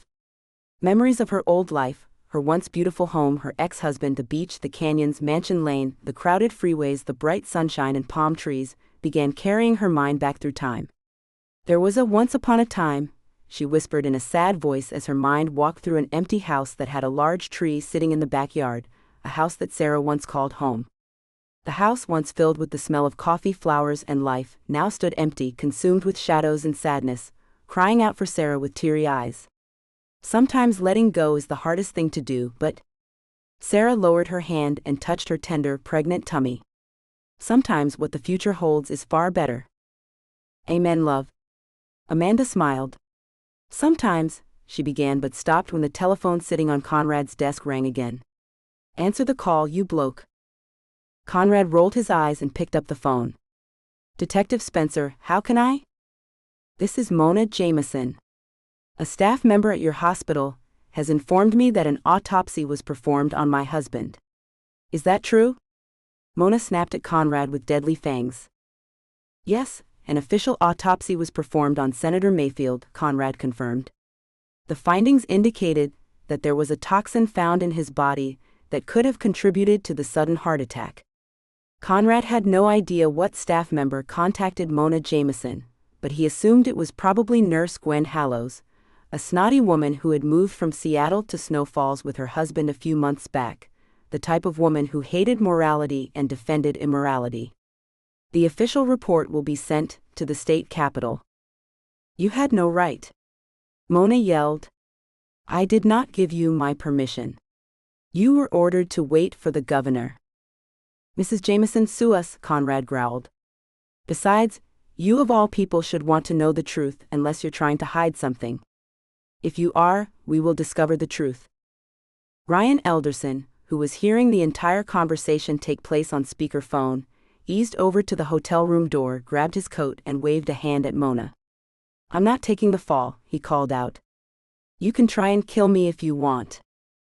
"Get back," Mona began to yell, but Ryan escaped before she could order the coward to stand down. And then something very strange happened. Mona Jameson began to feel panic enter her heart. Senator Mayfield had managed to turn some of her allies against her, and with Ryan Elderson deserting the sinking ship, Mona wasn't sure who she had to turn to for help. Too many people wanted to destroy her, and very few wanted to see her remain in power, controlling the shots from behind the curtains. The fact was, Ryan Elderson was Mona's last chance to remain in power. There was only one thing left to do: kill Tom Jameson and blame the death of Senator Mayfield on her son. Yes, that was the only reasonable and practical choice left to utilize. "I will be arriving in your town as soon as the storm permits," she hissed and slammed down the telephone. Now time to make another call. Mona hurried to her black purse and yanked out the phone number to a deadly assassin she had hired in the past to kill off certain people who were standing in the way of her political ambitions. "Hello, this is Mona." Roger Bates put down the barrel belonging to an M16 rifle and locked his eyes on a clear, warm beach. "What?" he asked in a hard voice. "Snow Falls, Alaska. Kill Tom Jameson, frame him for murder," Mona stated. $1 million when job is complete." "Done." Mona felt the panic gripping her heart and slowly took a deep breath. "Kill whoever stands in your way." "Done." Roger ended the call and went back to cleaning the barrel. "I was wondering when you were going to call me," he said with a grin, looking out at the warm beach, and then continued to clean the barrel in his hand. "I'll be leaving for Alaska very soon. And I might even pay that famed detective a visit for killing one of my heroes." Sarah, who was unaware that Mona Jameson had hired a killer in a desperate attempt to salvage her life, walked out of Conrad's office and made her way back to the coffee station. She was hungry and wanted a donut, even though the donuts were stale. "Well," she yawned, picking out a plain donut from a brown box, "this storm has us all tied down. I think I'm going to eat my donut and go rest." Amanda grabbed a chocolate donut before Conrad could, and stuck her tongue out at him. "As you Yanks say, you snooze, you lose." Yeah, stick it in your ear," Conrad barked at Amanda and settled for a plain donut. "Pete?" Pete lit his cigar and shook his head no. His eyes were worried. "Pete?" Sarah asked. "Why would Mona Jameson travel to Alaska, knowing that her husband's body has been examined?" Pete asked, and then tossed a thumb out at the snow. "And if that woman is in Anchorage, why is there a cabin burning down out in the woods? Where is Tom Jameson? My gut is telling me we have trouble on the way, serious trouble." "Oh man," Amanda fussed and kicked the floor. "Why does this always happen to us, love?" she asked Sarah. "All we wanted to do was attend the sale at O'Malley's and buy some lovely dresses. And now look at us. Trapped in a storm with trouble on the way, as if Alvin the Great wasn't enough trouble." Conrad took a bite of his donut. "All we can do is wait," he said and nodded his head at the front door. "That storm isn't going to let anyone standing here move, unless it's by skis, snowshoes, or snowmobile. But the wind is sharp enough to cut a man in half." "So we wait," Sarah said. She studied her donut and began to take a bite. As she did, something very scary and amazing happened. Little Sarah and little Conrad decided it was time to enter the world outside of their mommy's tummy. Sarah let out a cry, grabbed her stomach, and looked at Conrad with wide, terrified eyes. "I think it's time." "It's time," Amanda screamed. She wet her pants, and then ran out the front door of the station to go and get Dr. Downing. Poor Pete had to catch the hysterical woman before she froze to death and drag her back inside. "It's time, oh it's time." So much for a calm and confident friend who was supposed to be a skilled midwife. Nope. Panic was the new fad in Snow Falls, Alaska. Panic caused by two little twins anxious to meet the real world, or so it seemed. Chapter 8. Conrad helped Sarah lie down on a cot resting in one of the 3 holding cells. "Pete is calling the hospital. I'm sure Dr. Downing will be here soon," he said, trying to speak in a soothing voice as Sarah hugged her tummy. "My water hasn't broken, that's good," Sarah replied, feeling contraction pains that seemed to have started in her lower abdomen instead of her upper abdomen. "It's time, oh it's time," Amanda yelled, and began shaking poor Alvin like he was a piñata. "It's time, the twins are coming in the snow." "Aren't you a trained midwife?" Conrad barked. "Get in here." Amanda began to reply and then, well, she simply fainted and hit the floor. "Oh, brother." Conrad rolled his eyes. "Take care of her," he barked at Alvin. Alvin stood frozen. He had never seen a woman go into labor before, and knew no amount of stage magic was going to save the day. Is she really going to have a baby?" "2," Conrad pointed out. "Twins." "Twins, good, lovely, a miracle, yes." Alvin mumbled and then, like Amanda, felt his world turn dark and passed out cold. "Oh, brother," Conrad yelled. "It's okay," Sarah promised, taking deep breaths. "I think these are fake labor pains." "Fake labor pains?" Conrad asked, feeling as if he were ready to pass out himself. "Contraction pains started down here." Sarah pointed to her lower abdomen. "I read that actual labor pains start in the upper abdomen, and when I turned over to my side." Sarah rolled over to her right side with the help of Conrad. "The pain eases some." "False labor," Conrad began to say but was cut off by a panicked Pete. "What?" "Dr. Downing can't make it. Storm is too bad, wind chill is too dangerous to go out in," Pete stated, breathing hard and sweating buckets. "Sarah seems to think she's having false labor pains," Conrad explained. "I believe that's the case," Sarah said, trying to calm Pete down. "False labor." Pete rubbed his forehead. "Well, let's hope that's the case." Sarah felt the pain starting to ease and smiled. "Maybe gas?" "Gas?" Pete asked and then started to laugh. "Kiddo, you nearly gave me a heart attack." Conrad, out of relief more than humor, started to laugh too. "Gas, it's either gas or fake labor pains, and look at those two." Pete looked down at poor Amanda and Alvin the Great, and burst out laughing all over again. Sarah couldn't help but to join him. Matters were not so funny back in Anchorage. Ryan Elderson decided that running away from Mona Jameson might not have been wise. The last thing in the world he wanted to do was spend the rest of his life looking over his shoulder at every shadow. No. Besides, Mona was up in the hotel room she had rented all alone, no one was there to protect her. If Ryan managed to kill her and get away with it, not only would he be in the clear of any wrongdoing concerning Senator Mayfield, but maybe he could make a deal with Tom Jameson and have the man join his side. Of course, Ryan assumed Tom was still alive. "It has to be done," Ryan whispered, riding the fancy elevator back up to the floor Mona's room was located on. "It has to be done." Ryan quickly checked an ugly gun he had hidden in the inside pocket of his coat, and then stepped off the elevator. Mona, who was unaware that she was about to die, decided to call Tom. When she received no answer, The woman hissed and wandered into the large bathroom and turned on the shower. "I'll take a hot shower and rest," she decided, struggling to calm her nerves. Mona was interrupted when she heard the room door open and then close. She threw her head out of the bathroom and spotted Ryan. "Oh, it's you. You decided to come back," she spat. Tom nodded his head and then, without saying a word, pulled the gun from his coat pocket. "Mona, it has to be this way. I can't spend the rest of my life running from you." Mona's eyes grew wide with fear and shock. "You can't kill me, you'll mark yourself. My people will hunt you down." "Your people are thinning out, Mona. You're old, I'm old. The political scene is looking for fresh, young faces. That's why Raymond Alvin Mayfield has a good chance at winning the next governor's race." Ryan stepped toward Mona. "Raymond would have won the race too if his old man hadn't betrayed him, and it's a shame you had the man killed. Mayfield had potential and guts." Mona watched Ryan take another step toward her.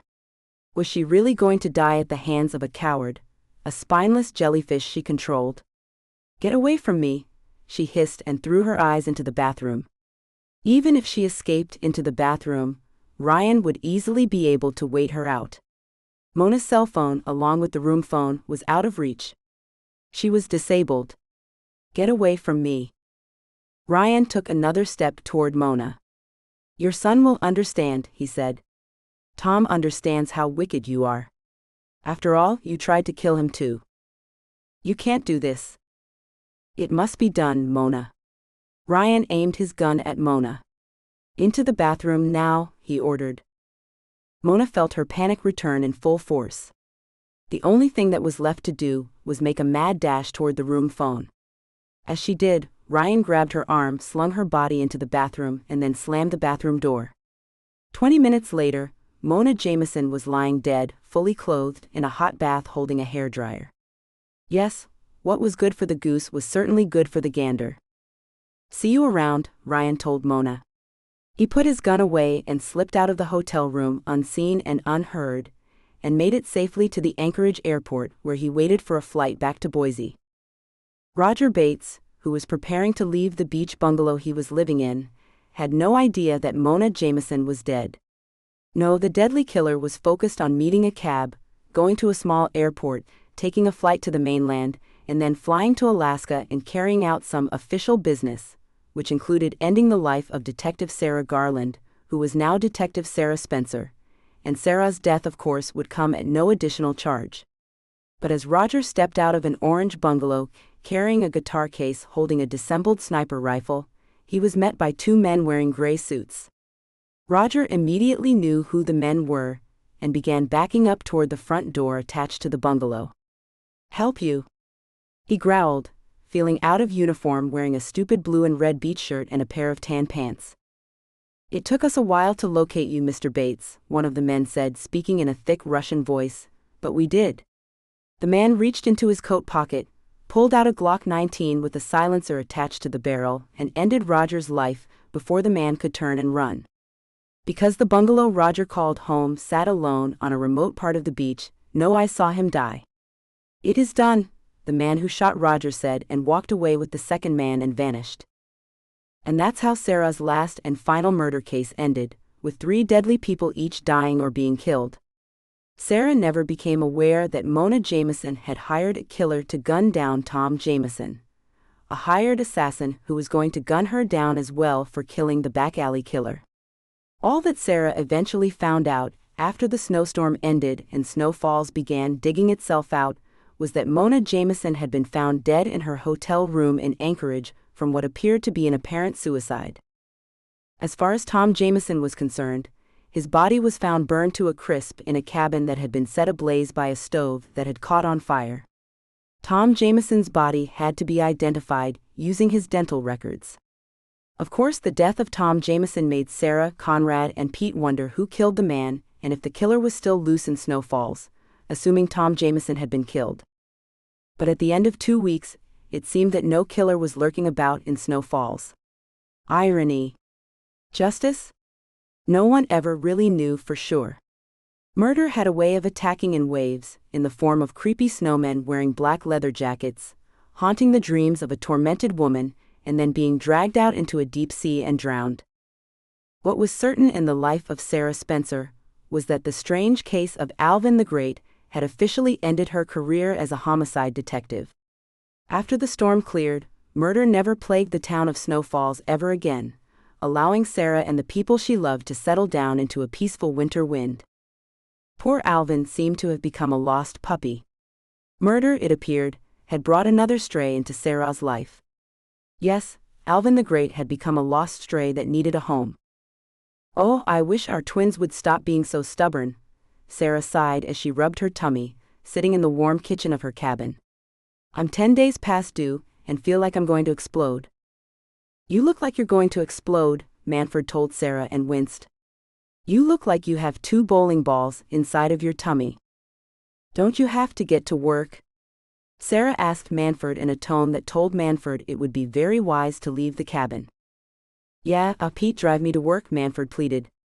He ran to the back door on his short legs, grabbed his coat, and hurried outside. Pete rolled his eyes, shoved a cigar in his mouth, and looked at Sarah. The poor woman was sitting at the kitchen table wearing a plain, kinda drab, gray wool dress that wasn't very flattering, waiting for Conrad to take her to visit Dr. Downing. "Alvin, keep her company, okay? Conrad should be out of the shower in a few minutes." "As you desire, my dear man," Alvin promised Pete. "And speak English, man," Pete complained, rolling his eyes. He grabbed his overcoat off the back of a kitchen chair. "I have to meet our realtor for lunch, kiddo. I won't be back until later." "You have the check, right?" Sarah asked. "I have the check," Pete smiled and then kissed Sarah on her forehead. "My wife will be arriving in Snow Falls tomorrow. The cabin will be ours by then." Sarah patted Pete's hand. "Drive safe, Pete." Pete smiled and began to walk to the back door but then paused. "You know, I've been thinking," he said. "About Tom Jameson?" Sarah asked, reading Pete's eyes. Pete nodded. "Maybe the guy was killed and maybe he wasn't," he explained. "And maybe whoever killed him, if he was killed, went after Mona Jameson. But what is important?" Pete paused and chewed on his cigar for a few seconds. "What is important," he continued, "is that it seems that they were the target and not you." Pete pointed at Alvin. "It's been confirmed that the toxin found in Senator Mayfield's body is what caused his heart attack. The toxin was activated by alcohol that began to, I guess you can say, melt the toxin that began hardening in the guy's bloodstream. I guess that's why it took longer than expected for the heart attack to occur. Who knows?" "What's your point? I mean, respectfully, what are you implying?" Alvin asked, feeling dorky in the green and white striped sweater he had chosen to wear for the day. Yes, Alvin the Great was turning out to be a dud just like Rusty Smoke. Pete shrugged. "If I were you, I'd stay out of Boise, that's for sure," he continued in a serious voice. "And well, Snow Falls isn't such a bad little town. I mean, I know there's isn't much opportunity for a magician, but I'm sure if we put our minds together, we could think of something." "Are you saying you want me to stay?" Alvin asked in a confused voice. "I've only been hanging around because I wanted to hear the report on my old man," he said, forcing his mouth to speak in a normal tone, skipping his usual theater voice. "That report came through last night. I just came by to say goodbye." I know," Pete told Alvin and tossed a thoughtful eye at Sarah. Sarah, who was feeling very grumpy, felt her heart begin to smile. Pete was up to something, and she knew what the old fart was thinking. "You said that Senator Mayfield didn't leave you a penny, right?" "Yeah, that's what his attorney told me 2 days ago." Alvin sighed. "I didn't expect much, anyway." "Son, you don't have a lot of money," Pete pointed out. "You said that yourself." "I have a little money," Alvin replied. "I mean, I'm not dripping with dollars, if that's what you mean." Pete winked at Sarah. Sarah smiled. "You know, Alvin," he said as he chewed on a worn-down cigar, "the cabin my kiddo is buying me and the wife today isn't a matchbox. There's plenty of room, and well, I was talking to the wife last night and we agreed that it would be nice to have a live-in security guard." "A what?" Alvin asked. "A live-in security guard. What are you, deaf?" Pete barked. "Now here's the deal. You're going to come live with me and the wife, and earn your keep by using that stage magic of yours to keep the cabin safe. In return, you get a bedroom, food, and hot water. As far as money, well, there's work in this town somewhere. Alvin could barely believe his ears. Are you offering me a home after all I did? He asked, staring into Pete's rough but caring eyes. Yes, son, I'm offering you a home and a family. Pete walked over to Alvin, put his hand down on a confused shoulder and said, It's a cold world out there, son, and it's even colder when a person doesn't have people he can trust and love. If you want, we would like to become your family. I know that's not an easy thing for you, but... Alvin exploded to his legs before Pete could finish, wrapped his arms about the old fart, and burst out into tears that cleaned his grieving heart. Yeah, I mean, my dear man, I want a family. Yes, I want a family. I want to be loved. Pete didn't know what to do, so he carefully hugged Alvin back and looked down at Sarah. Sarah smiled. The stray Alvin the Great now had a new home. Yes, even in the dark alleys of murder, a ray of bright sunshine can break through. Another week passed, and Sarah was about ready to pull her hair out. She dreamed of going into labor each night, praying for the moment to arrive with a desperate heart. Dr. Downing, of course, just kept telling Sarah that her twins would arrive when they felt ready. Well, they sure seemed ready during the snowstorm, Sarah griped at the crazy doctor before waddling out of his cabin with Amanda at her side. And you don't faint on me this time, she fussed, stepping out into a clear day holding a bright icy blue sky beaming down on a white wonderland. Boy, are you cranky, love. Amanda winced, and then dared to look at the ugly pink, red, purple, and yellow coat Sarah had bought at O'Malley's the day before. The coat was atrocious. Of course, Amanda didn't say a word. The last thing Amanda wanted to do was get slugged by her dearest, closest best friend in the world. Besides, she was wearing a really stylish brown and white coat that made her appear very British. Why upset a pregnant woman over a bad fashion choice? Oh, drive me home, Sarah fussed, allowing Amanda to help her navigate an icy driveway. All I want to do is lie down and rest. Amanda winced and helped Sarah into the passenger seat of her truck. Homeward bound, she promised, and carefully drove Sarah back to her cabin. Now what happened next showed how the mighty hand of love, a hand that came from gracious God, showed Sarah just how much she was loved and how people like Alvin the Great, although odd and strange, were in fact sent to play a vital role in her life. Alvin was shoveling rock salt onto Sarah's driveway when Amanda appeared. He waved and moved over to the side of the yard in order to allow room for Amanda's truck. Sarah sighed. Alvin was always at her cabin doing nice things. It was as if the poor guy felt the need to earn people's affection. What Sarah didn't know was that Alvin started having dreams that Sarah was going to go into labor any day and wanted to stay close. Why? Because in the dreams, he was the one who was assigned to deliver her twins. Yes, a dorky magician who had somehow survived a strange murder case, one that left everyone a bit uneasy and uncertain, knew he was on a mission to make sure the twins entered the world safe and sound.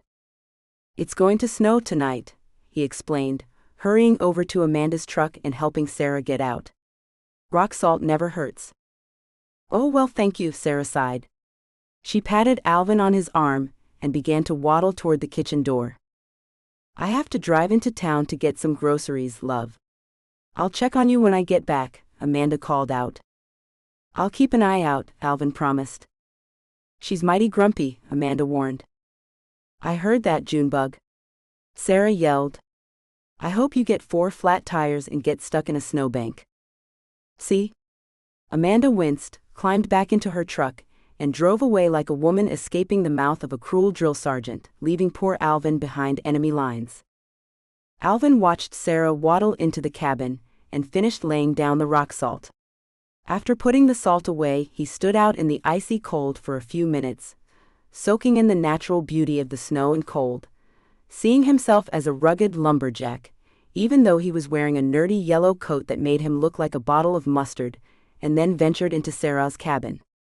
It's a pretty day out there, he said in a cheerful voice. Sarah nodded her head as she worked to sit down at the kitchen table, holding a turkey sandwich and a cup of coffee. Yes, I suppose it is, Alvin, she said.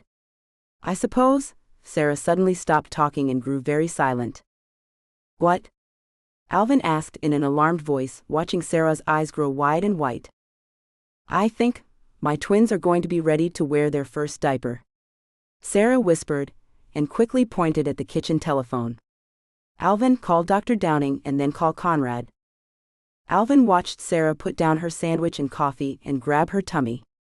Panic entered his heart, while panic tried to enter Alvin's heart. But then he felt the presence of a loving angel appear over him. A sudden calm washed over him, as if a soothing wave of absolute peace had crashed down onto the shores of his heart. Okay, just stay calm, and I promise not to faint this time.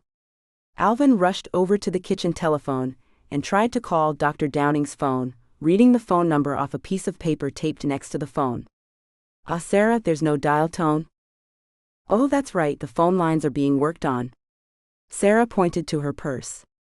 My cell phone, hurry. Alvin ran to Sarah's purse and fished out her cell phone. Your phone is saying there's no service? Sarah let out a loud cry. Alvin, my twins are coming, these are not fake labor pains, help me into the living room, please. Alvin grabbed Sarah's arm and helped the precious woman walk into the living room and sat her down on the couch. As he did, Amanda walked through the back door. Amanda, in here. I came back to apologize, love, Amanda called out, stomping snow off her boots. I know you're in labor, Alvin yelled. In labor, Amanda continued. I understand that being pregnant with twins is. Amanda stopped talking and let Alvin's words sink in. In labor? She cried out and dashed into the living room where she saw Sarah lying on the couch. I stay calm, I'll call. Phone is down, cell phone doesn't have any service, Sarah said, breathing hard, and then let out a loud cry. Oh, the twins are coming. Amanda, well, she wet herself again and then fainted all over again, leaving Alvin all alone. Alvin didn't know what to do. All of his life, deep down, he wanted to be a hero instead of a lonely dork, a man people respected instead of tossed pennies at to do a few silly vanishing acts. Boy, had he made a fool of himself trying to restart his career while defending justice by stealing a dead body and causing Sarah a headache. But now, as he looked down at Sarah, a beautiful woman who had become like a sister to him, Alvin knew that the time to finally be a hero had arrived. I can do this, he whispered. He bent down, patted Sarah's shaky hands, and offered a soothing smile. I've been reading on how to deliver babies, looks like Alvin the Great is going to become Dr. Mayfield today. Just stay calm, I need hot water and some sheets. You know, get me to the truck, drive me to the hospital, Sarah begged and then let out another loud cry. Oh no time, twins on their way now. Alvin dashed away for a few minutes, finally returning with a large plastic green tub full of hot water and an armload of ripped bedsheets. Okay, Sarah, here we go. Just promise me that I can teach the twins a little stage magic when they get older, and maybe the twins can call me Uncle Alvin? You bet, Sarah promised Alvin, feeling a strange calm fill the living room. Okay, Alvin the Great, the stage is all yours. Alvin drew in a deep, steady breath, smiled down at Sarah with eyes that were learning what being loved by a real family truly felt like, and went to work.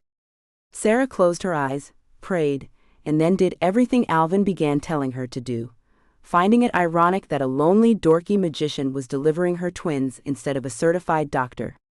Life sure was strange, she thought, glancing down at Amanda's unconscious body. Sarah would have never thought, say, 10 years back, that she would be living in a small town in Alaska having a dorky magician delivering a set of beautiful twins. No, 10 years ago she was an active homicide detective married to a different man, living on a quiet street in a lovely 2-story home, working long hours with Pete and chasing down deadly killers. The thought of living, or even visiting Alaska had never crossed Sarah's mind.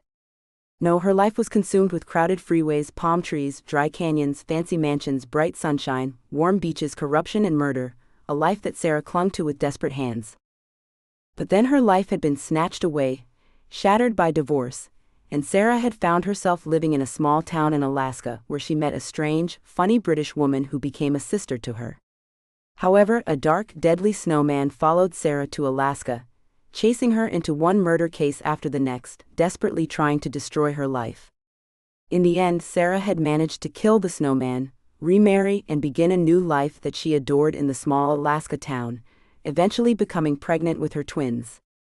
And now she was lying on a brown couch, having a dorky but caring magician who needed a family and love delivering her twins. One thing before my twins arrive. Yes? Alvin asked. How did you escape the coffee shop? Sarah asked, and then, whoa mama, did the pain get real? Alvin the Great must never reveal his secrets. Alvin smiled, patted Sarah's foot, and went to work becoming Dr. Mayfield. What neither Sarah nor Alvin knew was that if Alvin had not decided to come over and shovel rock salt onto a snow-soaked driveway that morning, Sarah would have been thrust into danger and forced to deliver her twins alone, because poor Amanda would have passed out regardless. Yes, in the end, the story always had a strange and beautiful way of bringing in the oddest characters to be a hero, and Alvin was certainly a hero on that cold, clear Alaska day. Sarah? Alvin whispered. Sarah, feeling as if she were going to faint, found the strength to open her eyes. She spotted Alvin holding a beautiful baby boy and a beautiful baby girl wrapped in 2 clean, warm blue blankets. My twins. Sarah reached up her exhausted arms. Alvin carefully placed little Conrad and little Sarah into Sarah's arms and stood back. My babies. Tears of joy began falling from Sarah's eyes as she looked into the sweetest, most beautiful faces she had ever seen. Oh, mommy has you, mommy has you. And with those words, Sarah's past life completely vanished from her mind and heart. Yes, Detective Sarah Garland officially vanished that day, leaving behind Sarah Spencer, a new and complete woman who was now the mother of 2 beautiful twin babies. Sarah began a new life that day, a life filled with a peace and joy that she had unknowingly earned through the years. Amanda let out a moan as her eyes fluttered open. Alvin smiled, bent down, and helped Amanda sit up. The twins have arrived, he said in a voice that no longer sounded dorky. Yes, Alvin no longer needed to use theatrics to accompany his speech. Why? Because while delivering little Conrad and little Sarah, Alvin the Great died, leaving behind a person who decided it was time to face life as a new man. Yes, on that cold Alaska day, 4 new lives were born. Twins here? Amanda immediately woke up, jumped to her knees, and crawled over to the couch. When her eyes spotted Sarah holding 2 beautiful babies, she burst into tears. Oh, love, the twins, they're so beautiful. Alvin smiled, walked into the kitchen, and tried the kitchen phone again. This time, ironically, the phone was working. Alvin quickly called Conrad. Conrad about wet his pants, burst out of his office, tripping all over himself, and raced home. Pete followed. Sarah? Conrad yelled, thundering through the back door, falling and crashing all over the place, and finally making it into the living room. I'm here, we're here, Sarah called out in a calm voice, holding little Conrad and little Sarah in her arms. Come say hello to your son and daughter. Conrad dropped down onto his knees in front of the couch and stared at his twins. The babies were both asleep in their mommy's loving arms. They're beautiful, Pete finished for Conrad. Sarah looked up and saw Pete standing at the foot of the couch, wiping a tear from his eye.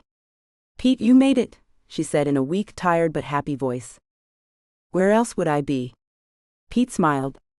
When I saw Conrad tear out of the station, old Pete knew.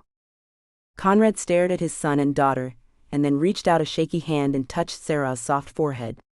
You did good. I called Dr. Downing, Alvin said. He's on his way. I guess I better be going. No, Sarah begged and calmly told Conrad and Pete how Alvin had delivered her twins.